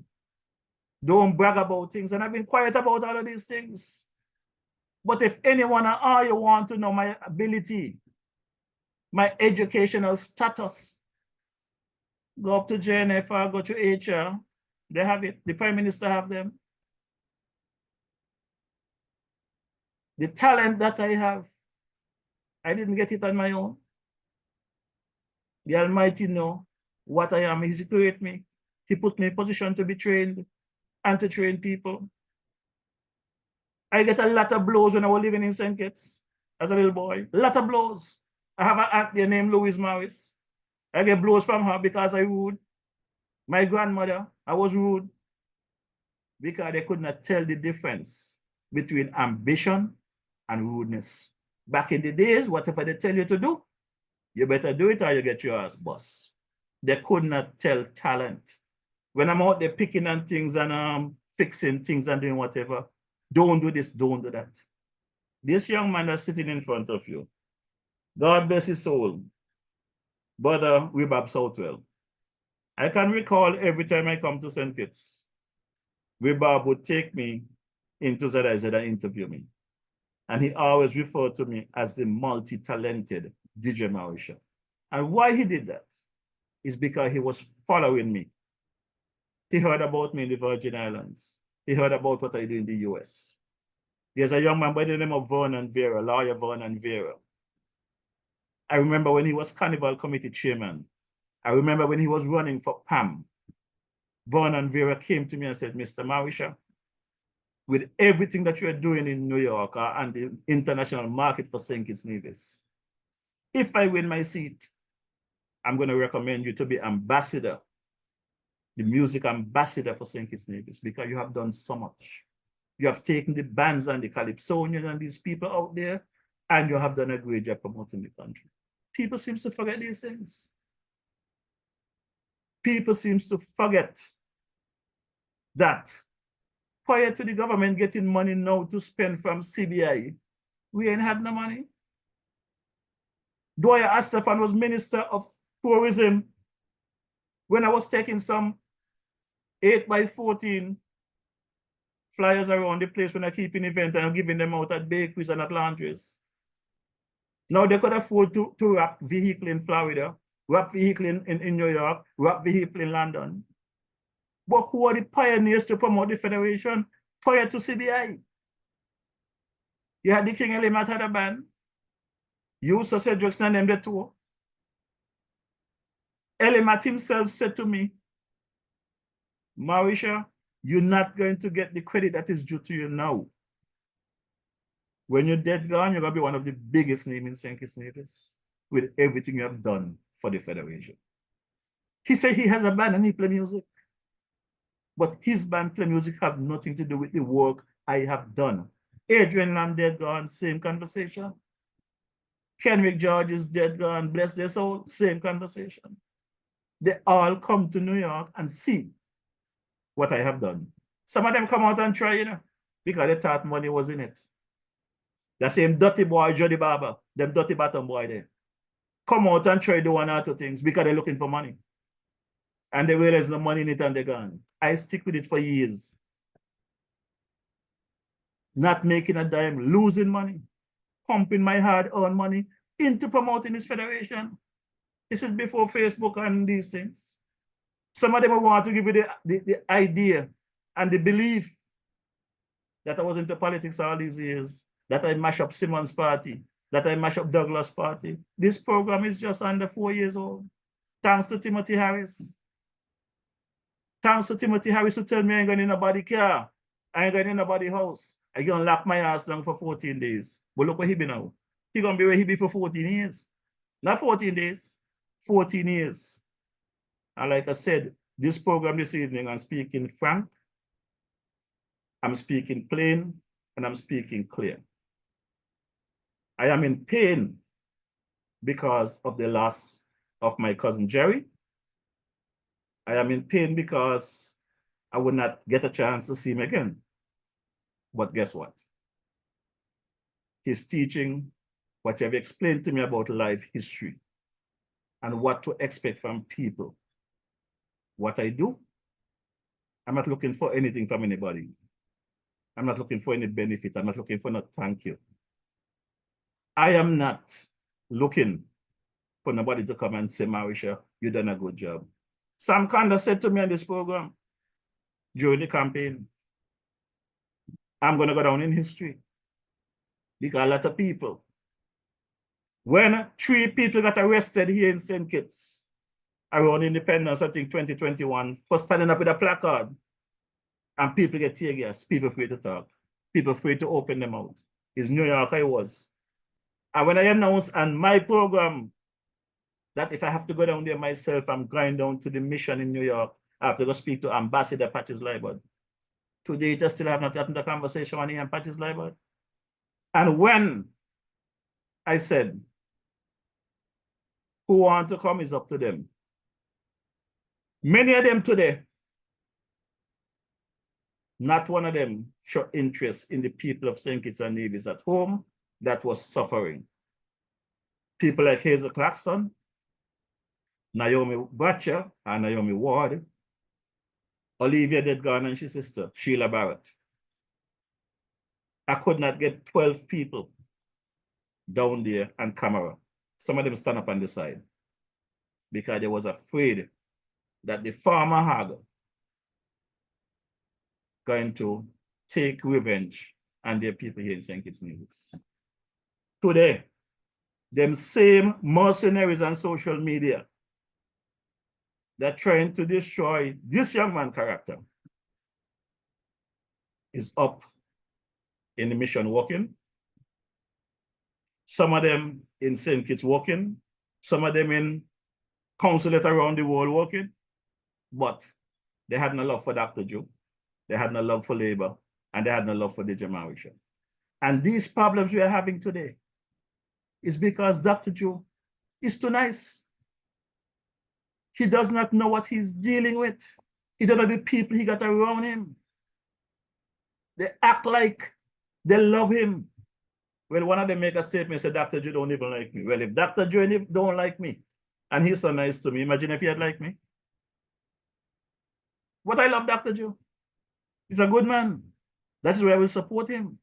And by extension, the Labour Party. But I want you, the people who are paying attention, understand that these people around you all that pretend to be friends, all of this nonsense on social media, some of them are people who claim they love me. They are my friends doing the nonsense and they're not better. They're not my life. They know I live clean. My works will be seen. And my work have been seen. And they got a problem with it. Jealousy, envy, grudge, bad mind. Like the monkey them in St. Kitts. You realize a monkey in St. Kitts gonna bite a mango and don't eat it? They jump on the trees and say they bite the ripe mango them, and they just bite the mango them. They don't eat the mango, they just bite them, that you can't get them. Nasty, dirty mind, wicked people. Our St. Kitts people. That is not what we are. We are better than this. We are better than this. You know? And I keep saying, it's not an easy road, you know. But some people believe, because the DJ make things look so simple, they want to try it as well. And because they don't get you, they come and try to undermine the DJ. People have come to me for advice. I give them clean advice about what to do. They do opposite to what I tell them and they fail. So you fail because you did not follow the direction. When you go to the doctor with a pain and the doctor gives you a prescription and tell you to follow the prescription and you don't follow it, how do you expect to get your problem solved? So my good people, let me take a quick minute and drop this one because my boy Buju, he always tell me, you know? I'll make to the corner when I make it. And that's where they make the take it. Sure. I'll be there for sure. Don't worry. I'll miss that bam, bam, bam, bam, bam. It's not an easy road. How many see the glamour and the glitter so them think I better rose. Me say, who feels it knows. Ooh, Lord, help me sustain these blows. I cry. It's not an easy road. How many see the glamour and the glitter so them think I better rose. Me say, who feels it knows. Ooh, Lord, help me sustain. Why? From the minute of birth you enter this world, obstacle they in your way to overcome first. Throughout every day they seem to get worse.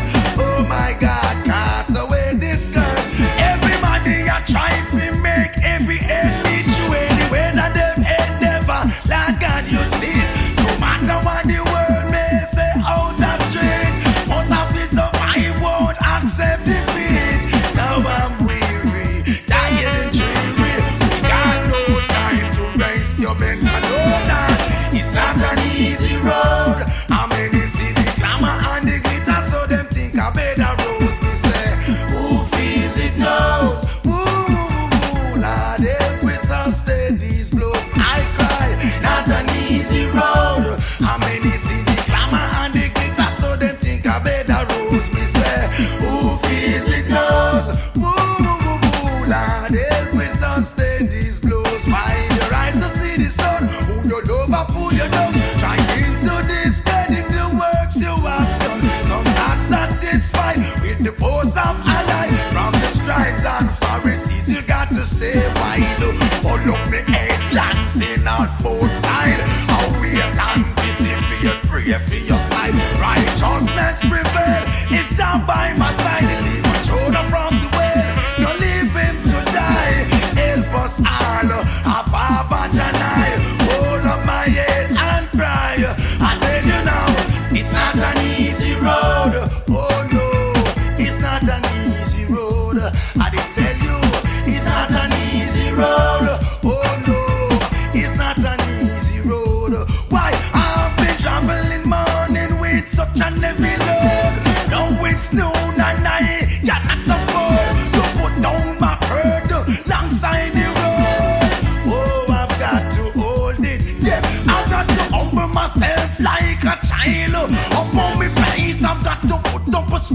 I make up my mind just to have more mine. Oh God, I've got to, because I know that it's not an easy road. I'm in the city clamor and the guitar, so they think I better rose. Me say, who feels it knows. Ooh, Lord, help we sustain these blows. Once more, it's not an easy road. I'm in the city clamor and the guitar, so they think I better rose. Me say, who feels it knows. Ooh, Lord, help we sustain. Why, from the minute of birth you enter this earth, obstacle in your way to overcome first. Throughout every day they seem to get worse. Oh my God, cast away this curse. Everybody a try to make every end meet you anywhere that them endeavor. Lord God, you see, no matter what they Yes, man, it's not an easy road at all. And you know, the pain that you feel sometimes is that some of them sit down there, they ain't doing nothing to help themselves. You know? They're not doing nothing to help themselves. And you who decide to sacrifice, you sacrifice, you leave your comfort zone overseas, and you come to this federation to try and help for the people that are not helping themselves. And they try to crucify you. Last week, someone had a conversation with me. And when the way that they presented it, I laugh about it. But at the end of the day, it makes sense, you know, because the individuals say, boy, Marisha, you hear some of them out there complaining and cussing you and whatever. You say you realize how many years that hospital roof up there leaking, and every time a few shower rain come, they got to put out the mop bucket and the this and the sandbag and the this and the that. And Prime Minister, you came into office, you came into St. Kitts. Look, in such a short spell, in 6 months' time, you have done your part in assisting getting those leaks stopped. You say, you know what the problem is? You stop the people from getting the overtime when the place leak, they got to map up all night and stuff like that. So you stop the overtime. So they're upset with you. But don't get upset with me. Get upset with Prime Minister Joe and Dr. Morton and them people. Because DJ Marisha has been buried on more than one occasion. Buried alive by some of them dirtiness in New York, or you call Kitchen and Division. Because they have tried to do things that I do, and they fail. They can't be successful. So what the result is, let's try and bury him. But guess what? I am still here.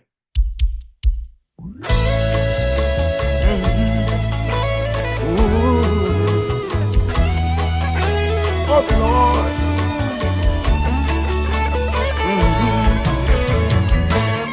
I was buried alive, but I'm still breathing. I don't know what tomorrow may bring, but I got a feeling. I am alive. There must be a reason. I was given one more chance. My heart's still beating. Buried alive, but I'm still breathing. I don't know what tomorrow may bring, but I got a feeling. Oh, now I am alive. There must be a reason. I was given one more chance. My heart's still beating. Now all this time I've been blind, only running against the wind. Friends of mine pass with time after living a life of sin. Some many give up, many give in. It's my determination to win. I survive the worst of times. I survive, yeah. I was buried alive, but I'm still breathing. I don't know what tomorrow may bring, but I got a feeling.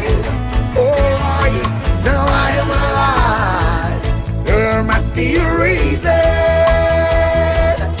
I was given one more chance, my heart still beating.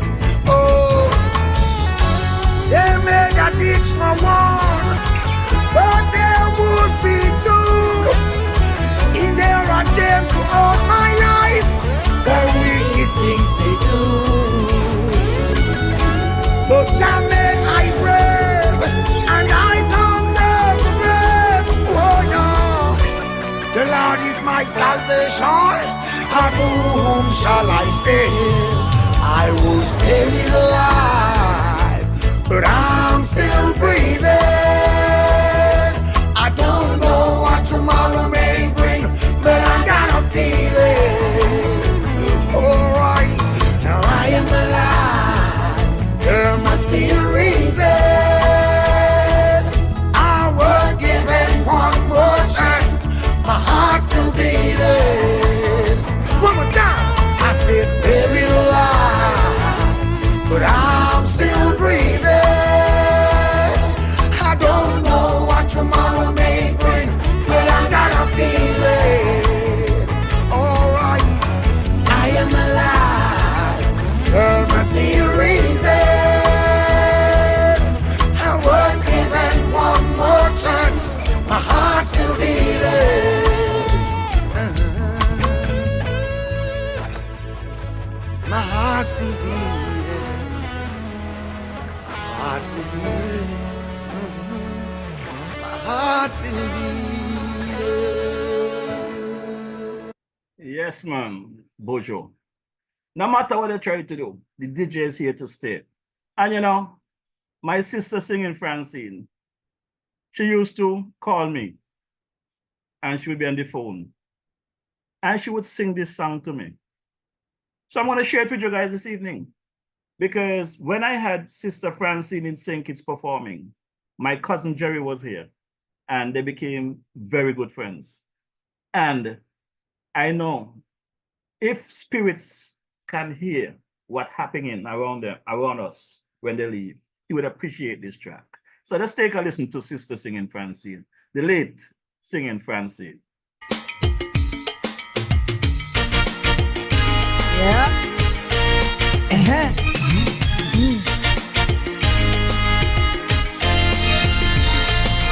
Have I told you lately that I love you? Could I tell you once again somehow? Have I told with all my heart and soul how I adore you? Well, darling, I'm telling you now. Have I told you lately when I'm sleeping? Every dream I dream is you somehow. Have I told you why the nights are long when you're not with me? My darling, I'm telling you now. My heart would break in two if I should lose you. I'm no good without you anyhow. Dear, have I told you lately that I love you? Well, darling, I'm telling you now. My heart would break in two if I should lose you. I'm no good without you anyhow. Dear, have I told you lately that I love you? Well, darling, I'm telling you now. Well, darling, I'm telling you now. I see the sun rise up in all its splendor to warm the world until the day is through. Then I see you so warm and soft and tender, and I know there's nothing more than being next to you. Next to you, the Mona Lisa is nothing special to behold, and a rainbow is just a rainbow next to you. I can't help but count my blessings every day, because I know I can spend my whole life through next to you. Some men may search for fortune, some may find it,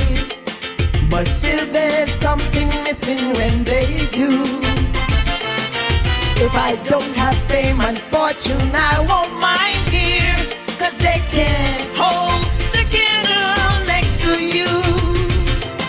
Next to you, the Mona Lisa is nothing special to behold, and a rainbow is just a rainbow next to you. I can't help but count my blessings every day, because I know I can spend my whole life through next to you. Next to you, the Mona Lisa is nothing special to behold, and a rainbow is just a rainbow next to you. I can't help but count my blessings every day, because I know I can spend my whole life through next to you. As I write this letter, my heart's beating much too fast for my head. Soon I'll be in your arms again.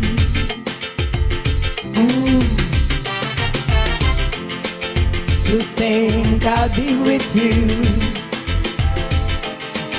to taste all those sweet, sweet kisses once more.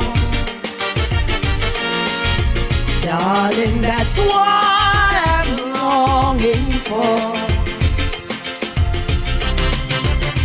But when I'm home, I just want to hear that wonderful song, I love you.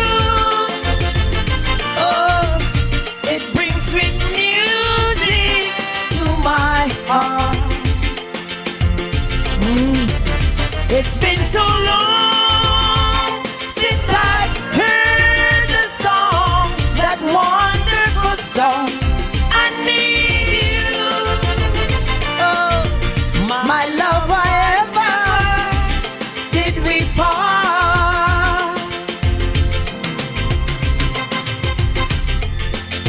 I need reassure you. Those thoughts have been storing up in my mind. When I get home, what will I find?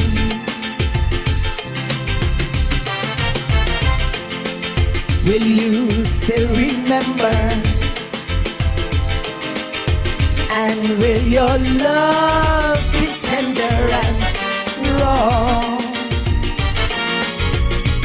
I've been away from you so long. So when I'm home, I just want to hear that wonderful song, I love you. Oh, it brings sweet music to my heart. Oh, it's been so long since I've heard that song, that wonderful song, I love you. Oh, my love, wherever did we part? My love, wherever did we part? Yes, man, that's the song of the late great singing Francine. She always referred to me as her brother. And that lady, trust me, there is nothing out there that could stop me from doing what God put me here to do, because the music keep me going. You know, Monday when I got that call, my phone rang about maybe 4 or 5 times and I ignored the call, you know. 4 or 5 times I ignored the call and decided to call back the number when I got that message about the passing of my cousin, Brother Alman Hutchinson there, aka Jerry Carty. And if it wasn't for the few people around me that I know love me and wants to see me strive, I don't know how I would have made it through. So I want to thank folks like Lynn, Beverly, Gwen, Cora, all of those folks that call from the UK, Sandra, Charlene, Surely. You know, the amount of calls I receive, I lost track of them. And the question everybody is asking me, how I feel. I do not know how I feel. This took place on Monday. Today is Wednesday. I still do not know how I'm feeling. I am struggling with the passing of Jerry, because Jerry is someone we speak every day. We joke around with each other every day. We always pulling each other's legs. I have yet to find somebody from Monday to now that I can call and have those jokes with. It will not be the same. Things that we speak about, he will not speak with anybody about them, or vice versa. But when I came in on Monday evening and I sat on the bed, I look over and I decided to go into a Bible there that my girl there, Velka and Kali, leader, presented to me for my Christmas. And I read a scripture. And I do not know how I get to that scripture, but the scripture was speaking about the wicked-minded people, the bad mind of people, and stuff like that. And I read the full text. And I decided to ask the Almighty to just help me make it through the night, because I didn't think I could make it through Monday night there I was feeling. I was numb. I felt alone, lonely, do not even know how some of the feelings were. Could not sleep. If I slept an hour, I slept long, keep waking up, you know, and I prayed to the Almighty to just help me make it through the night.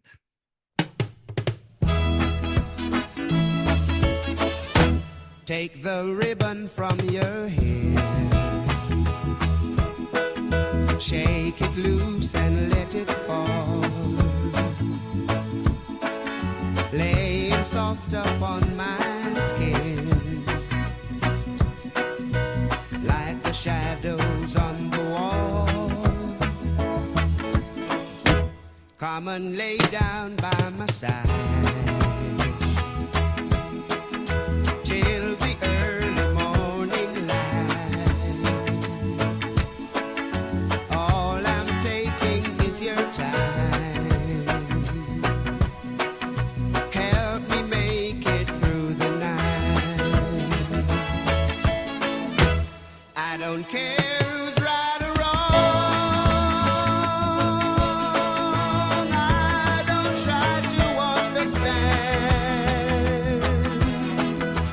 Let the devil take tomorrow. Lord, tonight I need a friend. Yesterday's day and gone, and tomorrow is out of sight. And it's sad to be alone. Help me make it through the night.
Yes, so like I said, Monday was a really, really rough day for me. Monday night was even more rough, but I made it. I made it. I made it through the night, and I made it through Tuesday night, and I believe I will make it through tonight. But I want to, before I sign off this evening, just show some love and respect to the mothers out there. So let me drop this one by the Mighty Sparrow singing Francisco. This one is called Mother's Love.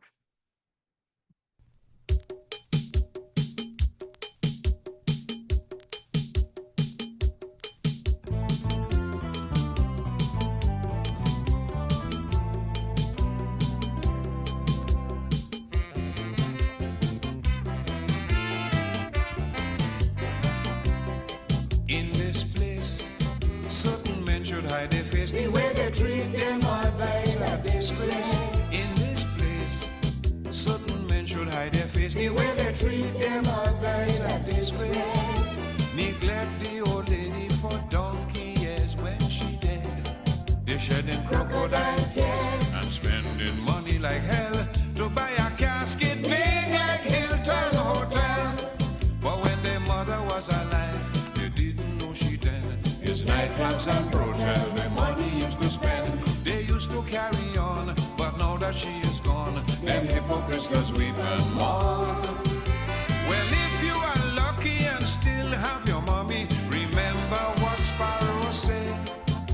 Forget them jagabats and all them Jezebel and make sure your mommy okay.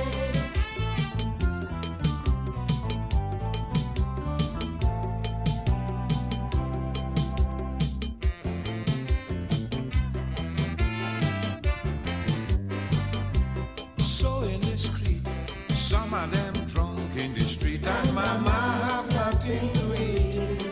Buying company, every day they in a spree and their mommy belly empty. I know a man one night joined his wife to cuss his mother. 2 weeks later he end up in Korea.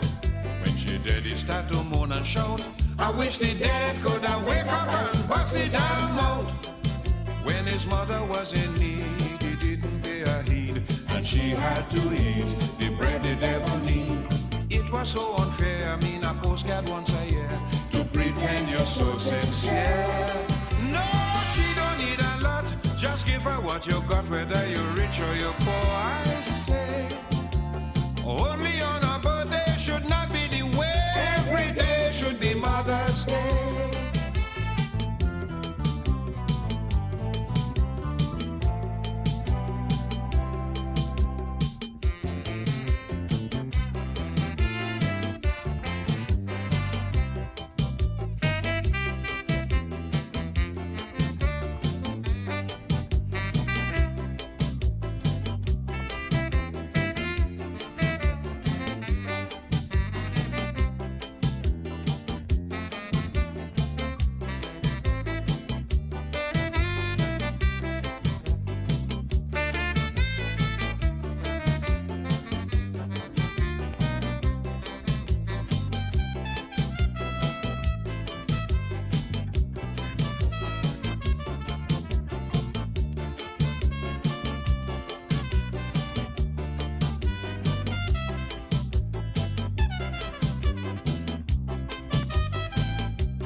Your mommy so don't leave her in tears and sorrow.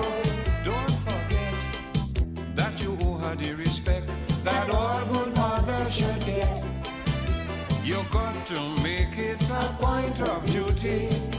Try and see that she's always happy, not like those who just pay the bill, only to make sure that their name come out in the will. You drove her out her mind, you treated her unkind. How could you be so blind to leave mama to pine? The pain she had to bear to bring you safely here, and now you don't really care. You treated her crude, and for your ingratitude, someday you will have to pay. Because retribution meets every man who treats his mommy that way. My friend, tell me, why do you pretend to remember your mother then? Why do you mourn when she's buried all alone and no longer can she return? The Lord above will take care of her up there, but your obligation lies right here.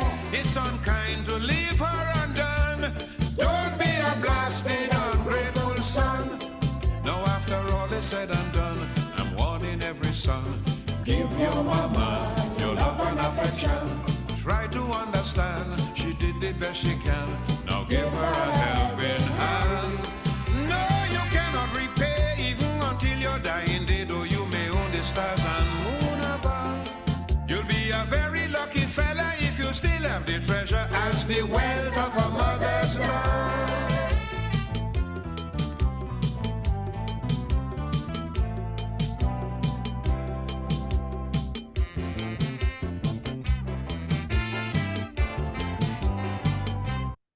Nice. The Slinging Francisco, the mighty sparrow there, telling us about the mother's love. You know, gonna drop another track here about loving our mothers, showing respect and love for our mothers. Mothers are special people. My mother is no longer with me, and I feel her on a daily basis. So let's drop this track here.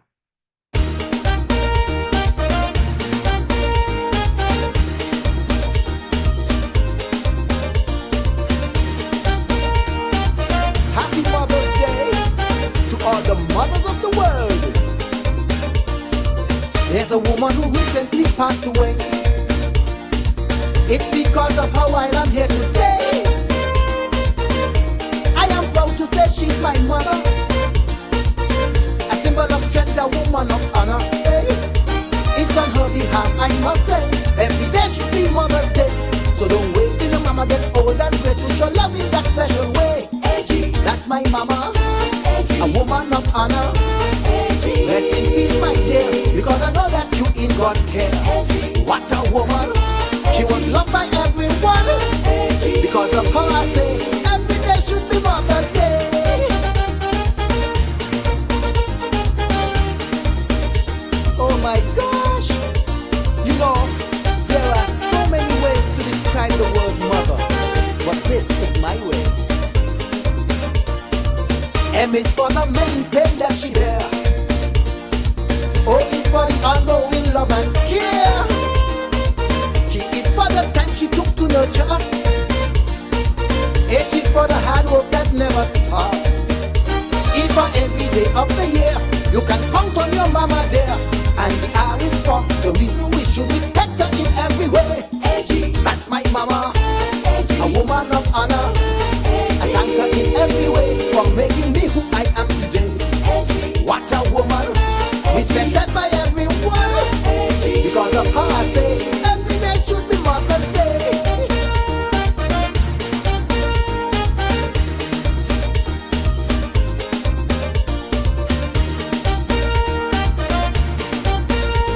Hi, mama. Every family have some differences, but nothing in life today is easy. Love and respect is all that she asks for. Cause no way in life that we can repay her, no. For the sake of our children too, we should teach them these principles. Because the love for mama is like no other, is a friendship lasts forever. That's my mama, a woman of honor. Happy Mother's Day to all the moms of the world today. What a woman, respected by everyone. Because of her I say, every day should be Mother's Day.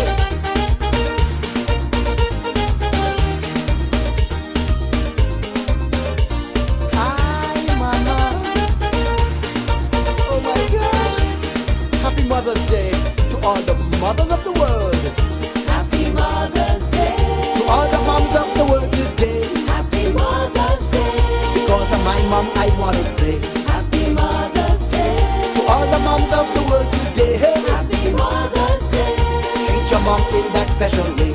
Give her love and Affection, give her all your attention. give her flowers while She's living. so in debt she wouldn't need nothing. Happy Mother's Day. To all the moms of the world today. Happy Mother's Day. Because of my mom, I wanna say Happy Mother's Day. to all the moms of the world today. Hey, Happy Mother's Day. treat your mom in that special way. Give her love and Affection, give her all your attention. give her flowers while She's living. so in debt she wouldn't need nothing. Happy Mother's Day. To all the moms of the world today. Happy Mother's Day. Because of my mom, I wanna say Happy Mother's Day. to all the moms of the world today. Hey, Happy Mother's Day. treat your mom in that special way. Happy Mother's Day. To all the moms of the world today. Happy Mother's Day. Treat your mom in that special way. Happy Mother's Day. To all the moms of the world today. Hey, Happy Mother's Day. because of my Yes, sound of the man Lord Kent, Brother Kent there, and that one. Happy Mother's Day to all your mothers out there. Happy Mother's Day, Debbie. You know, Lord can jam the one there for you. My girl, I know you're taking care of business there. You got Kent going by the breath. Happy Mother's Day to all of you. Sister Carmen. Yes, you got it right. That was the man. Lord Kent. Lord can come back. He see progress and all kind of thing. Well, we got a track here by a young man from the Virgin Islands. They call him Best of Them. And this one is also a Mother's Day track. Is this one to tell you whatever it is your mother. Best of them.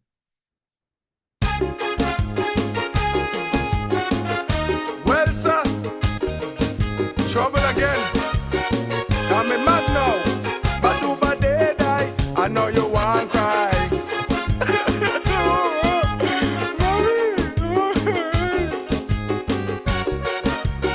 Crocodile tears.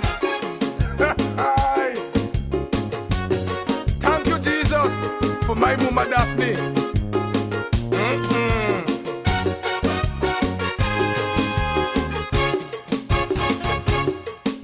A mother is a woman you should always show enough respect. A mother is a woman you're supposed to love until death. But some people nowadays, they treat their mothers like dogs. That's why now in life they have it so hard. You never listen when mama talk. That's your mother. You woulda cuss and start walking off. That's your mother. Try and understand where me coming from. That's your mother. There is no other like your mother. Put she in a home, leave she there all alone. You wouldn't even pick up the phone. Boy, that is your mother. Give me brass. Me like set and grateful picking niggas. But do my day die, I know you won't cry.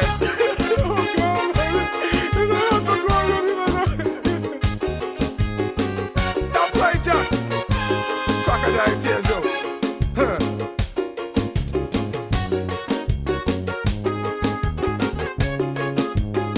Who vets dead?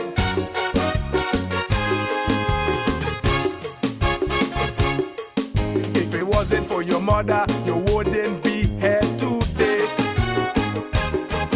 Some of us don't know we father is two parents she had to play. Working 2 and 3 jobs just to try to make the ends meet. Making sure we all had something to eat. Now that your back is against the wall, that's your mother. First person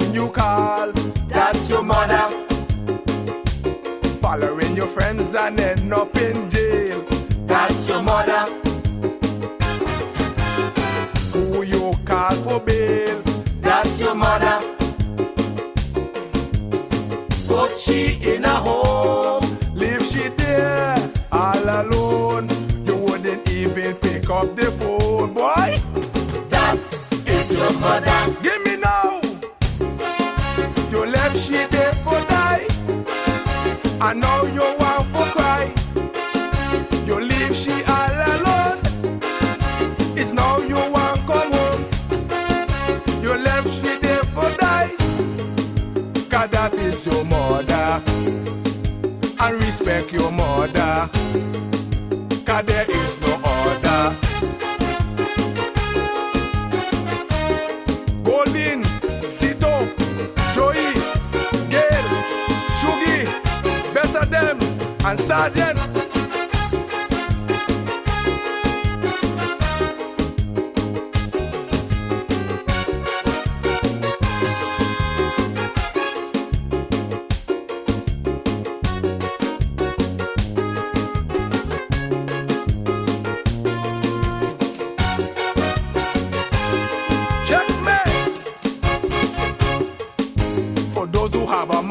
It's time to appreciate.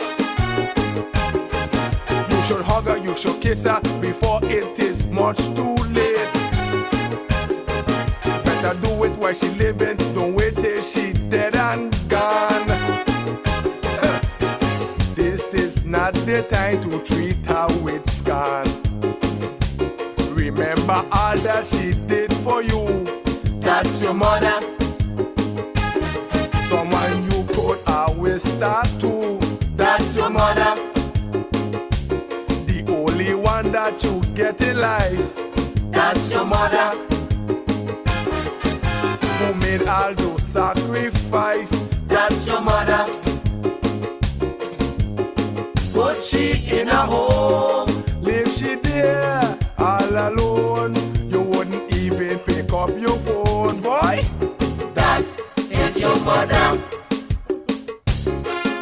You left she there for die, and now you want for cry. You leave she all alone. It's now you want come home. You left she there for die, and that is your mother. And there is no other. Boy, respect your mother. Oh, guy, are you? Me don't know. I have cost for an job. You mean to tell me I am not for this woman, so? She said, alright, in college. Oh, guy, you have your big job and son of. Remember, I pick your watch, are you? Just why do I, woman? To do I the same son, Jack? Did you hear me? And there is no order. Why respect your mother? Kimo, Bam Bam, Kilo, Queen. Boy, I tell you, I gave you, boy. That's all I have. From your womb to the tomb. I see you have a deal with Jack. Be alright. Alright. Yes, that one is by the best of them. You gotta respect your mother. There's nothing like a mother's love.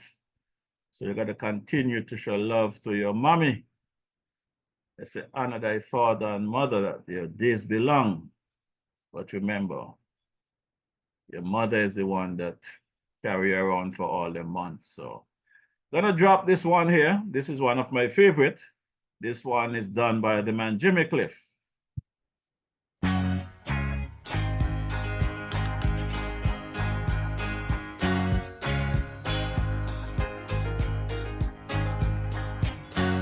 Oh yeah, touching the man Adrian Berry, Brother Steve Mills, Sister Jennifer Maynard, how are we doing? Come on. Do you have a dear mother? Kind of devoted and true. Dear mother, I'm sending to you best wishes and all the day through. May your days be cloudless and clear, bringing to you true happiness each day and night of the year. She's my mother,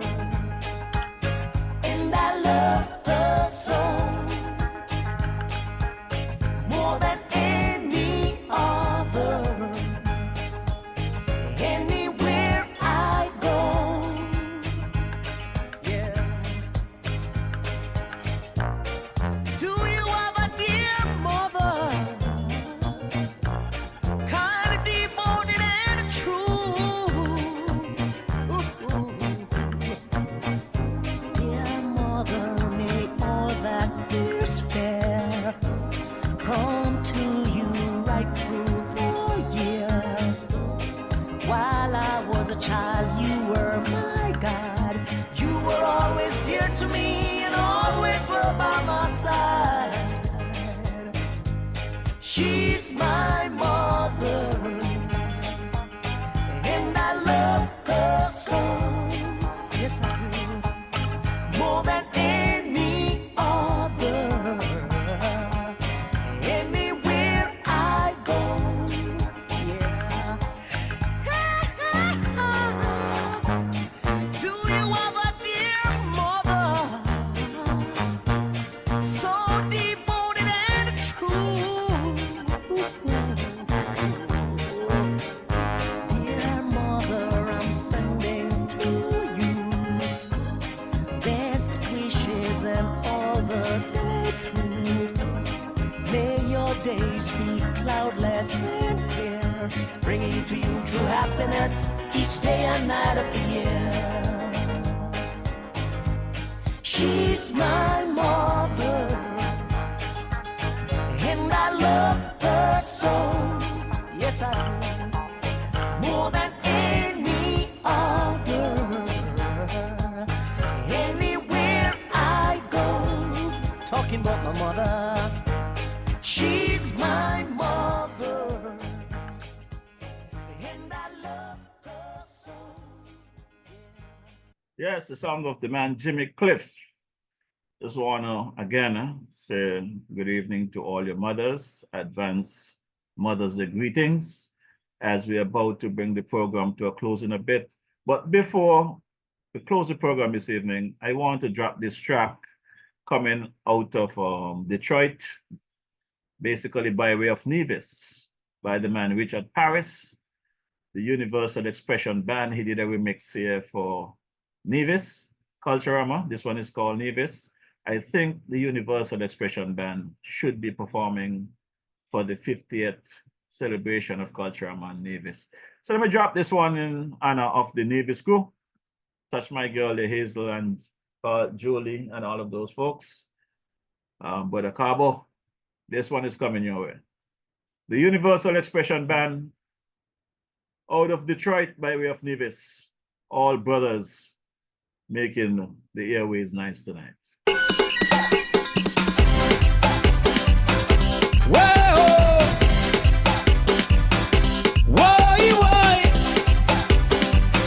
Nevis, where me come from.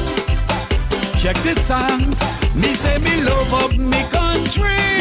Nevis. And me people them are dearly. Nevis. It's the land of my birth. Nevis. Jah bless this piece of earth. Nevis. Thanks and praises to God Almighty. Brown and go through and me whole community. For the village concept blessing is still in good ways, values and discipline. They make sure that we went to school, living by all of the golden rules. Cook, clean, wash, iron for myself, so me don't have to depend on nobody else. They sing, say, Lord, me love up me heart to the bone, Lord, me love up me heart. Come again, Lord, me love up me heart. Lord, me love up me heart. Queen of the Caribbean, Nevis. Beautiful and serene, a picturesque paradise, Nevis. Fresh air and everything nice. Eat up me dumpling, mackerel and saltfish, cornmeal, okra sauce and me boiled fish, bullhead soup, conch and goat water, peas and rice, turtle and fried liver, Johnny cake, fish cake and butter bread, kanky tart pudding and cornbread, ginger beer swank and marby, steamer saucy and killer bee. So me sing again, Lord, me love up me heart. Lord, me love up me heart. To the bone, to the bone, to the bone, to the bone. Lord,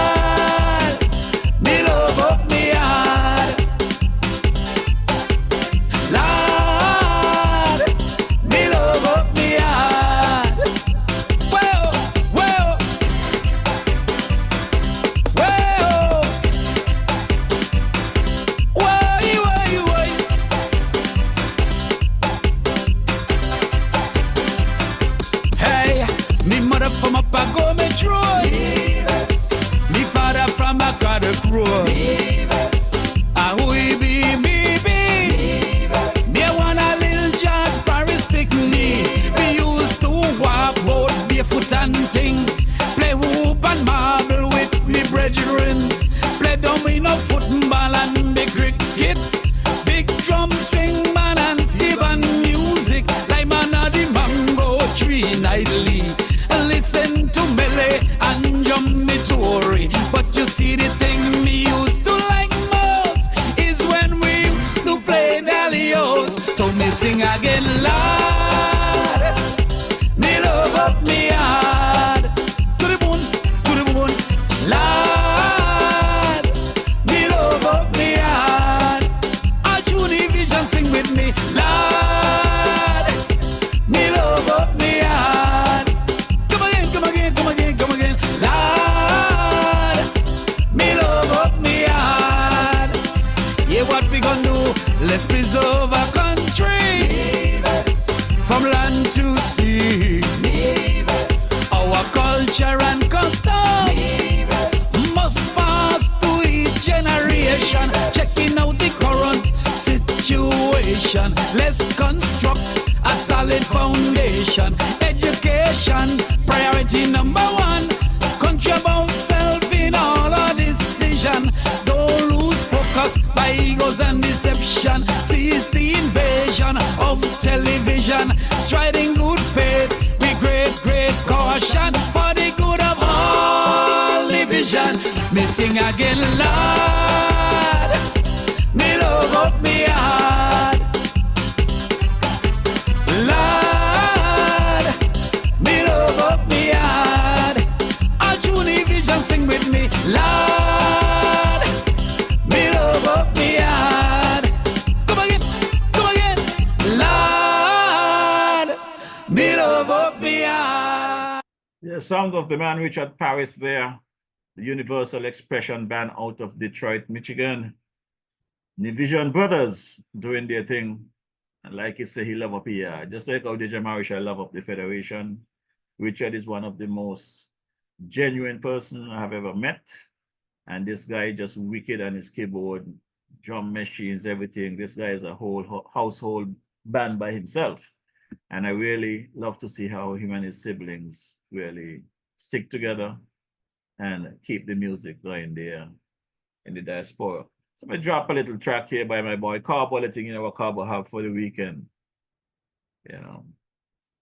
Cabos, located at Fountain Village in Nevis, is the go-to spot for your Saturday treats.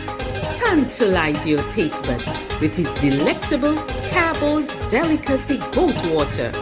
Or, if you prefer some soul food, then Cabos Fungi and Fish is definitely the way to go. Call ahead and reserve at 869-663-9694.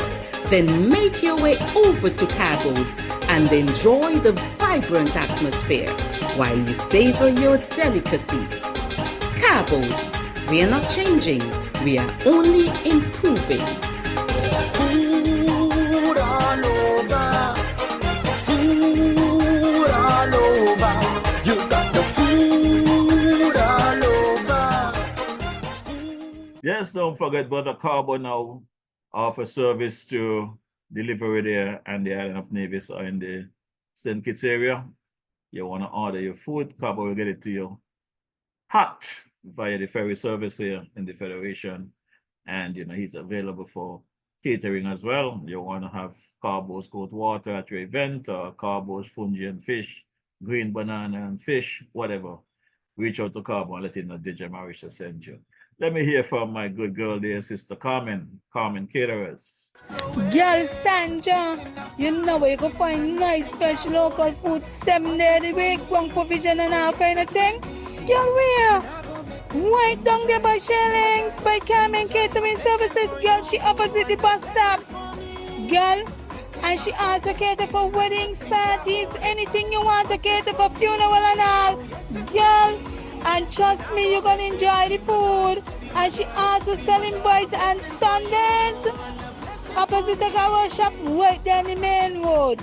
Girl, you could call 665-1494 or 663-6005 to order your food or go and pick up your food.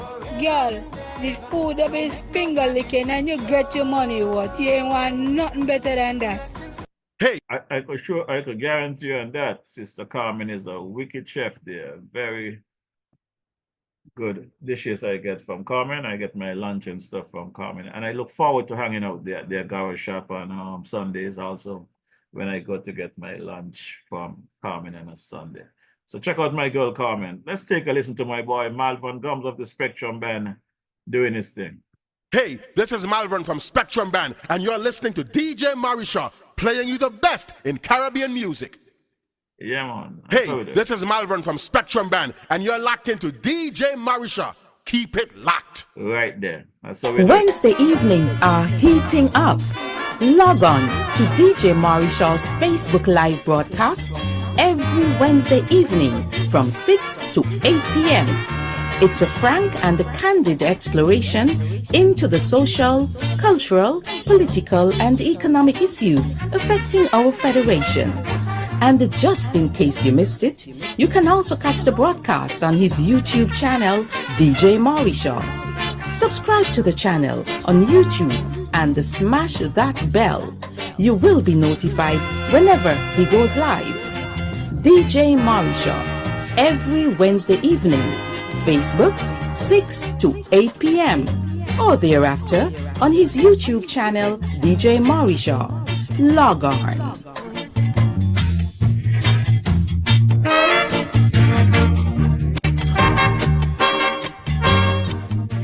Yes, man, that is how we do it on a Wednesday evening, you know. We try to bring you the facts, not fiction, and try to stop any unnecessary anger. But some people cannot have a conversation, so it become controversial. But we do our best to do our thing, you know. Wanna say good evening to my boy there, brother Austin Williams, the dancing commissioner. I haven't seen you in a bit. Hope all is well with you, my brother. Man, Julian Pemberton. Hope all is well with you. Brother Luther Kelly. Brother Hendrickson, Officer Hendrickson, Dams, Francis, Leah, and the crew. I want to touch my boy there, brother Romello Jeffers. How are you doing, my brother? We're in the wall. You hope all is well. The man Ivor Henry. Hope all is well with you. Well, my good people, as usual, I would like you to check out my cousin there, Sister Gloria at Smart Fit there on Central Street. You know, Smart Fit has a very wide coverage of clothing right there next to Skellig on Central Street. Check her out there. You can check her also over on Cairn Street, right across from the gas station, just off 4th Street. Check out the DJ Marisha sent you. Sister Laura Williams as well, right in the Tennessee Mall of 4th Street, on 4th Street, really. You check her there and let her know DJ Marisha sent you. My boy, brother Warren there on Central Street or 4th Street, the BCA, check him out. And if you're in the Parsons area looking for some goat water cook up on a Friday or Saturday, just go at the backway bar there and ask DJ Ras to take care. Let him know DJ Marisha sent you. You go down to Newton Ground at the Body Slam bar there. You could shoot a game of pool, have a drink, have some cook up, have some bullfoot, fried chicken wings, whatever. Check them out. Right there in Newton Ground as well. You got the man Malik. Go there, shoot a few games of pool and have a good time, you know. So this is how we do it. Now, if you're looking at a place to have a party, weddings or whatever, just some place to rest up for short stay, long stay, you check Uncle Joseph there, the Garvey's estate, the Millhouse Guest House. Just let him know DJ Marisha sent you. Uncle Joseph is always ready to accommodate anyone come there. He spent a lot of time keeping his lawn clean. You go there, you can sleep on the lawn. How comfortable he keeps that that lawn there clean on a daily basis. Just let Uncle Joseph know that DJ Marisha sent you. And if you're trying to reach Uncle Joseph via phone, you dial 869-668-1392.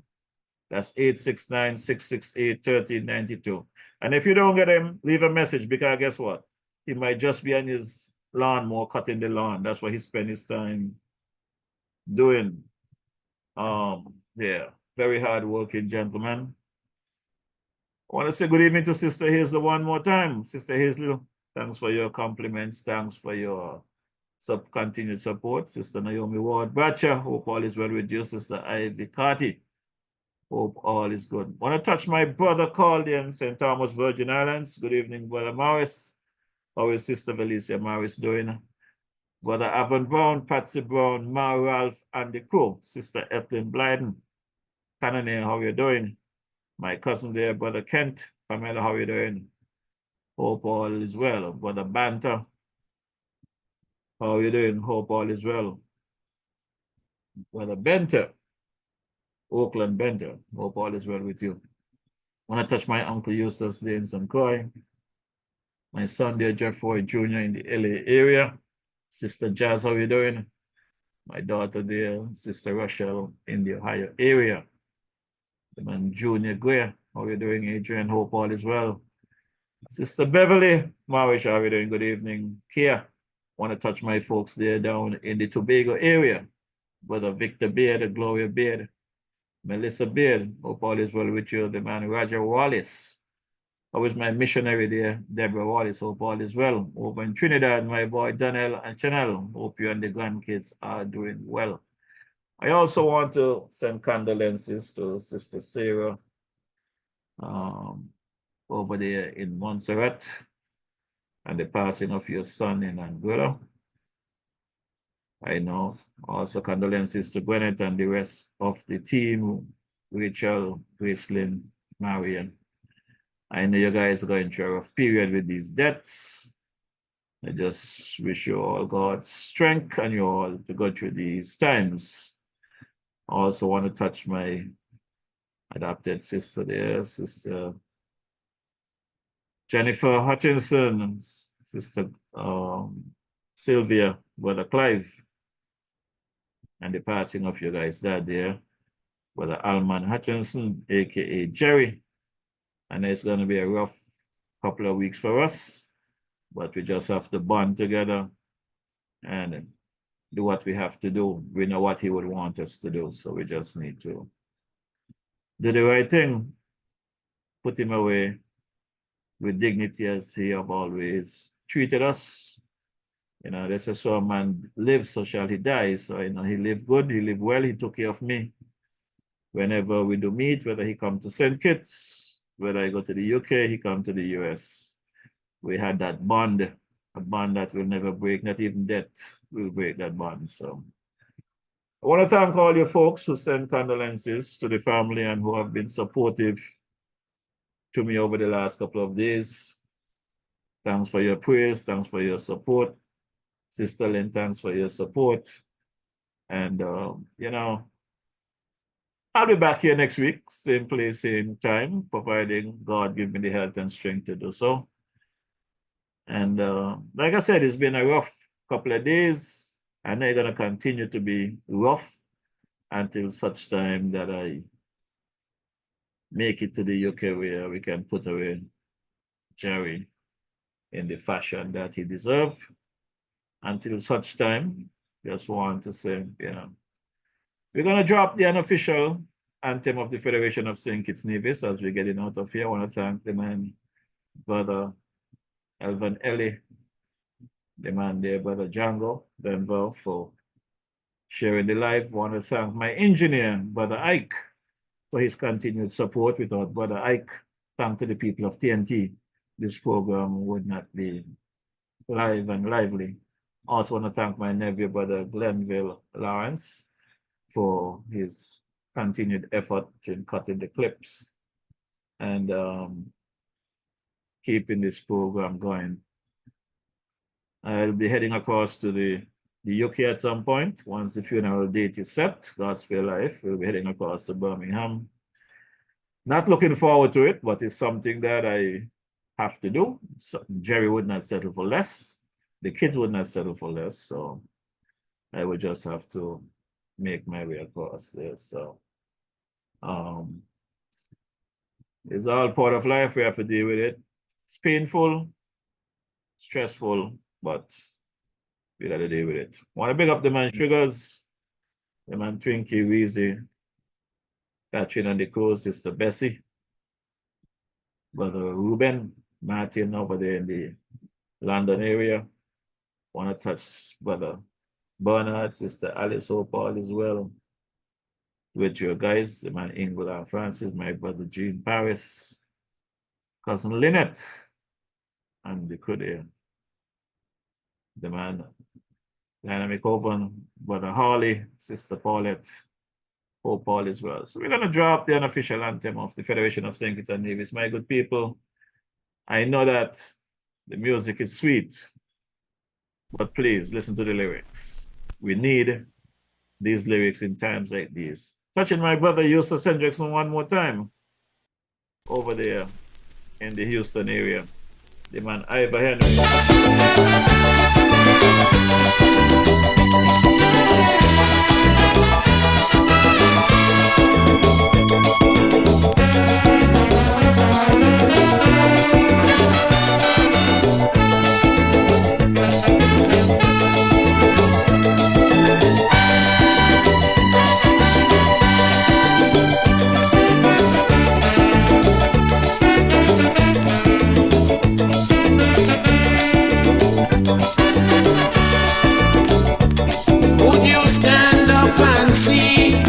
Country dying and never lend a helping hand. Would you see your children's future dwindling, creating much disillusion?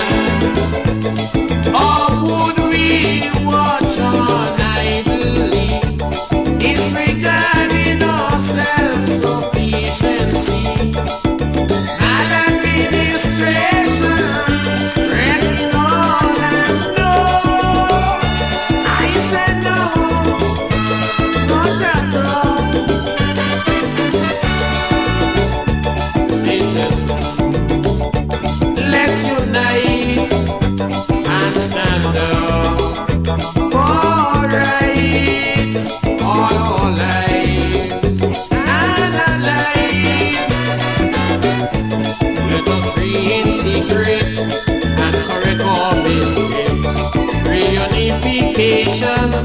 building a brand new nation. We'll move on together hand in hand. Rise, citizens, arise. The country is yours, all yours, still yours.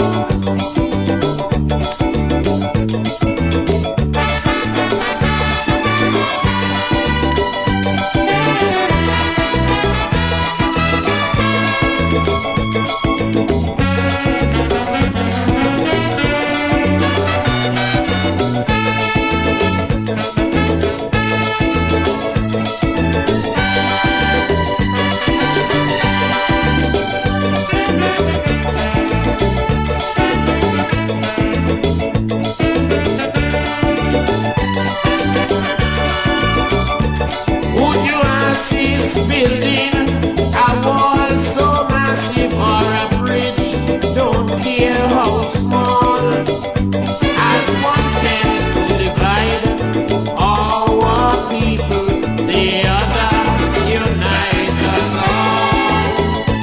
Unambitious men just cannot be a part of this community. Selfishness, a total lack of interest. No, I said no, not at all. Citizens, let's unite and stand up for rights, all our lives and our lives. Let us reintegrate and correct our mistakes. Reunification, building a brand new nation. We move on together hand in hand. Rise, citizens, arise.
building a brand new nation.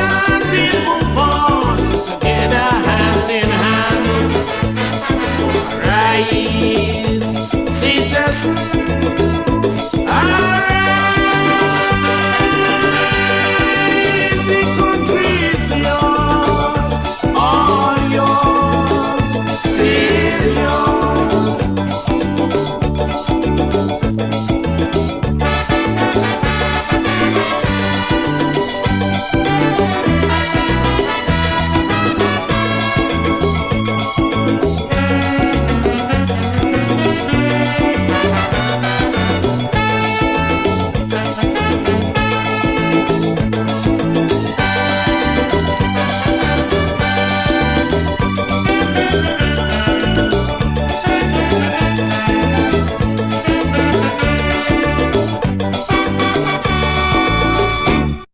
Yes, my good people, as usual, every good thing must come to an end. And this is the end of the road for us this evening. God blessings and everyone.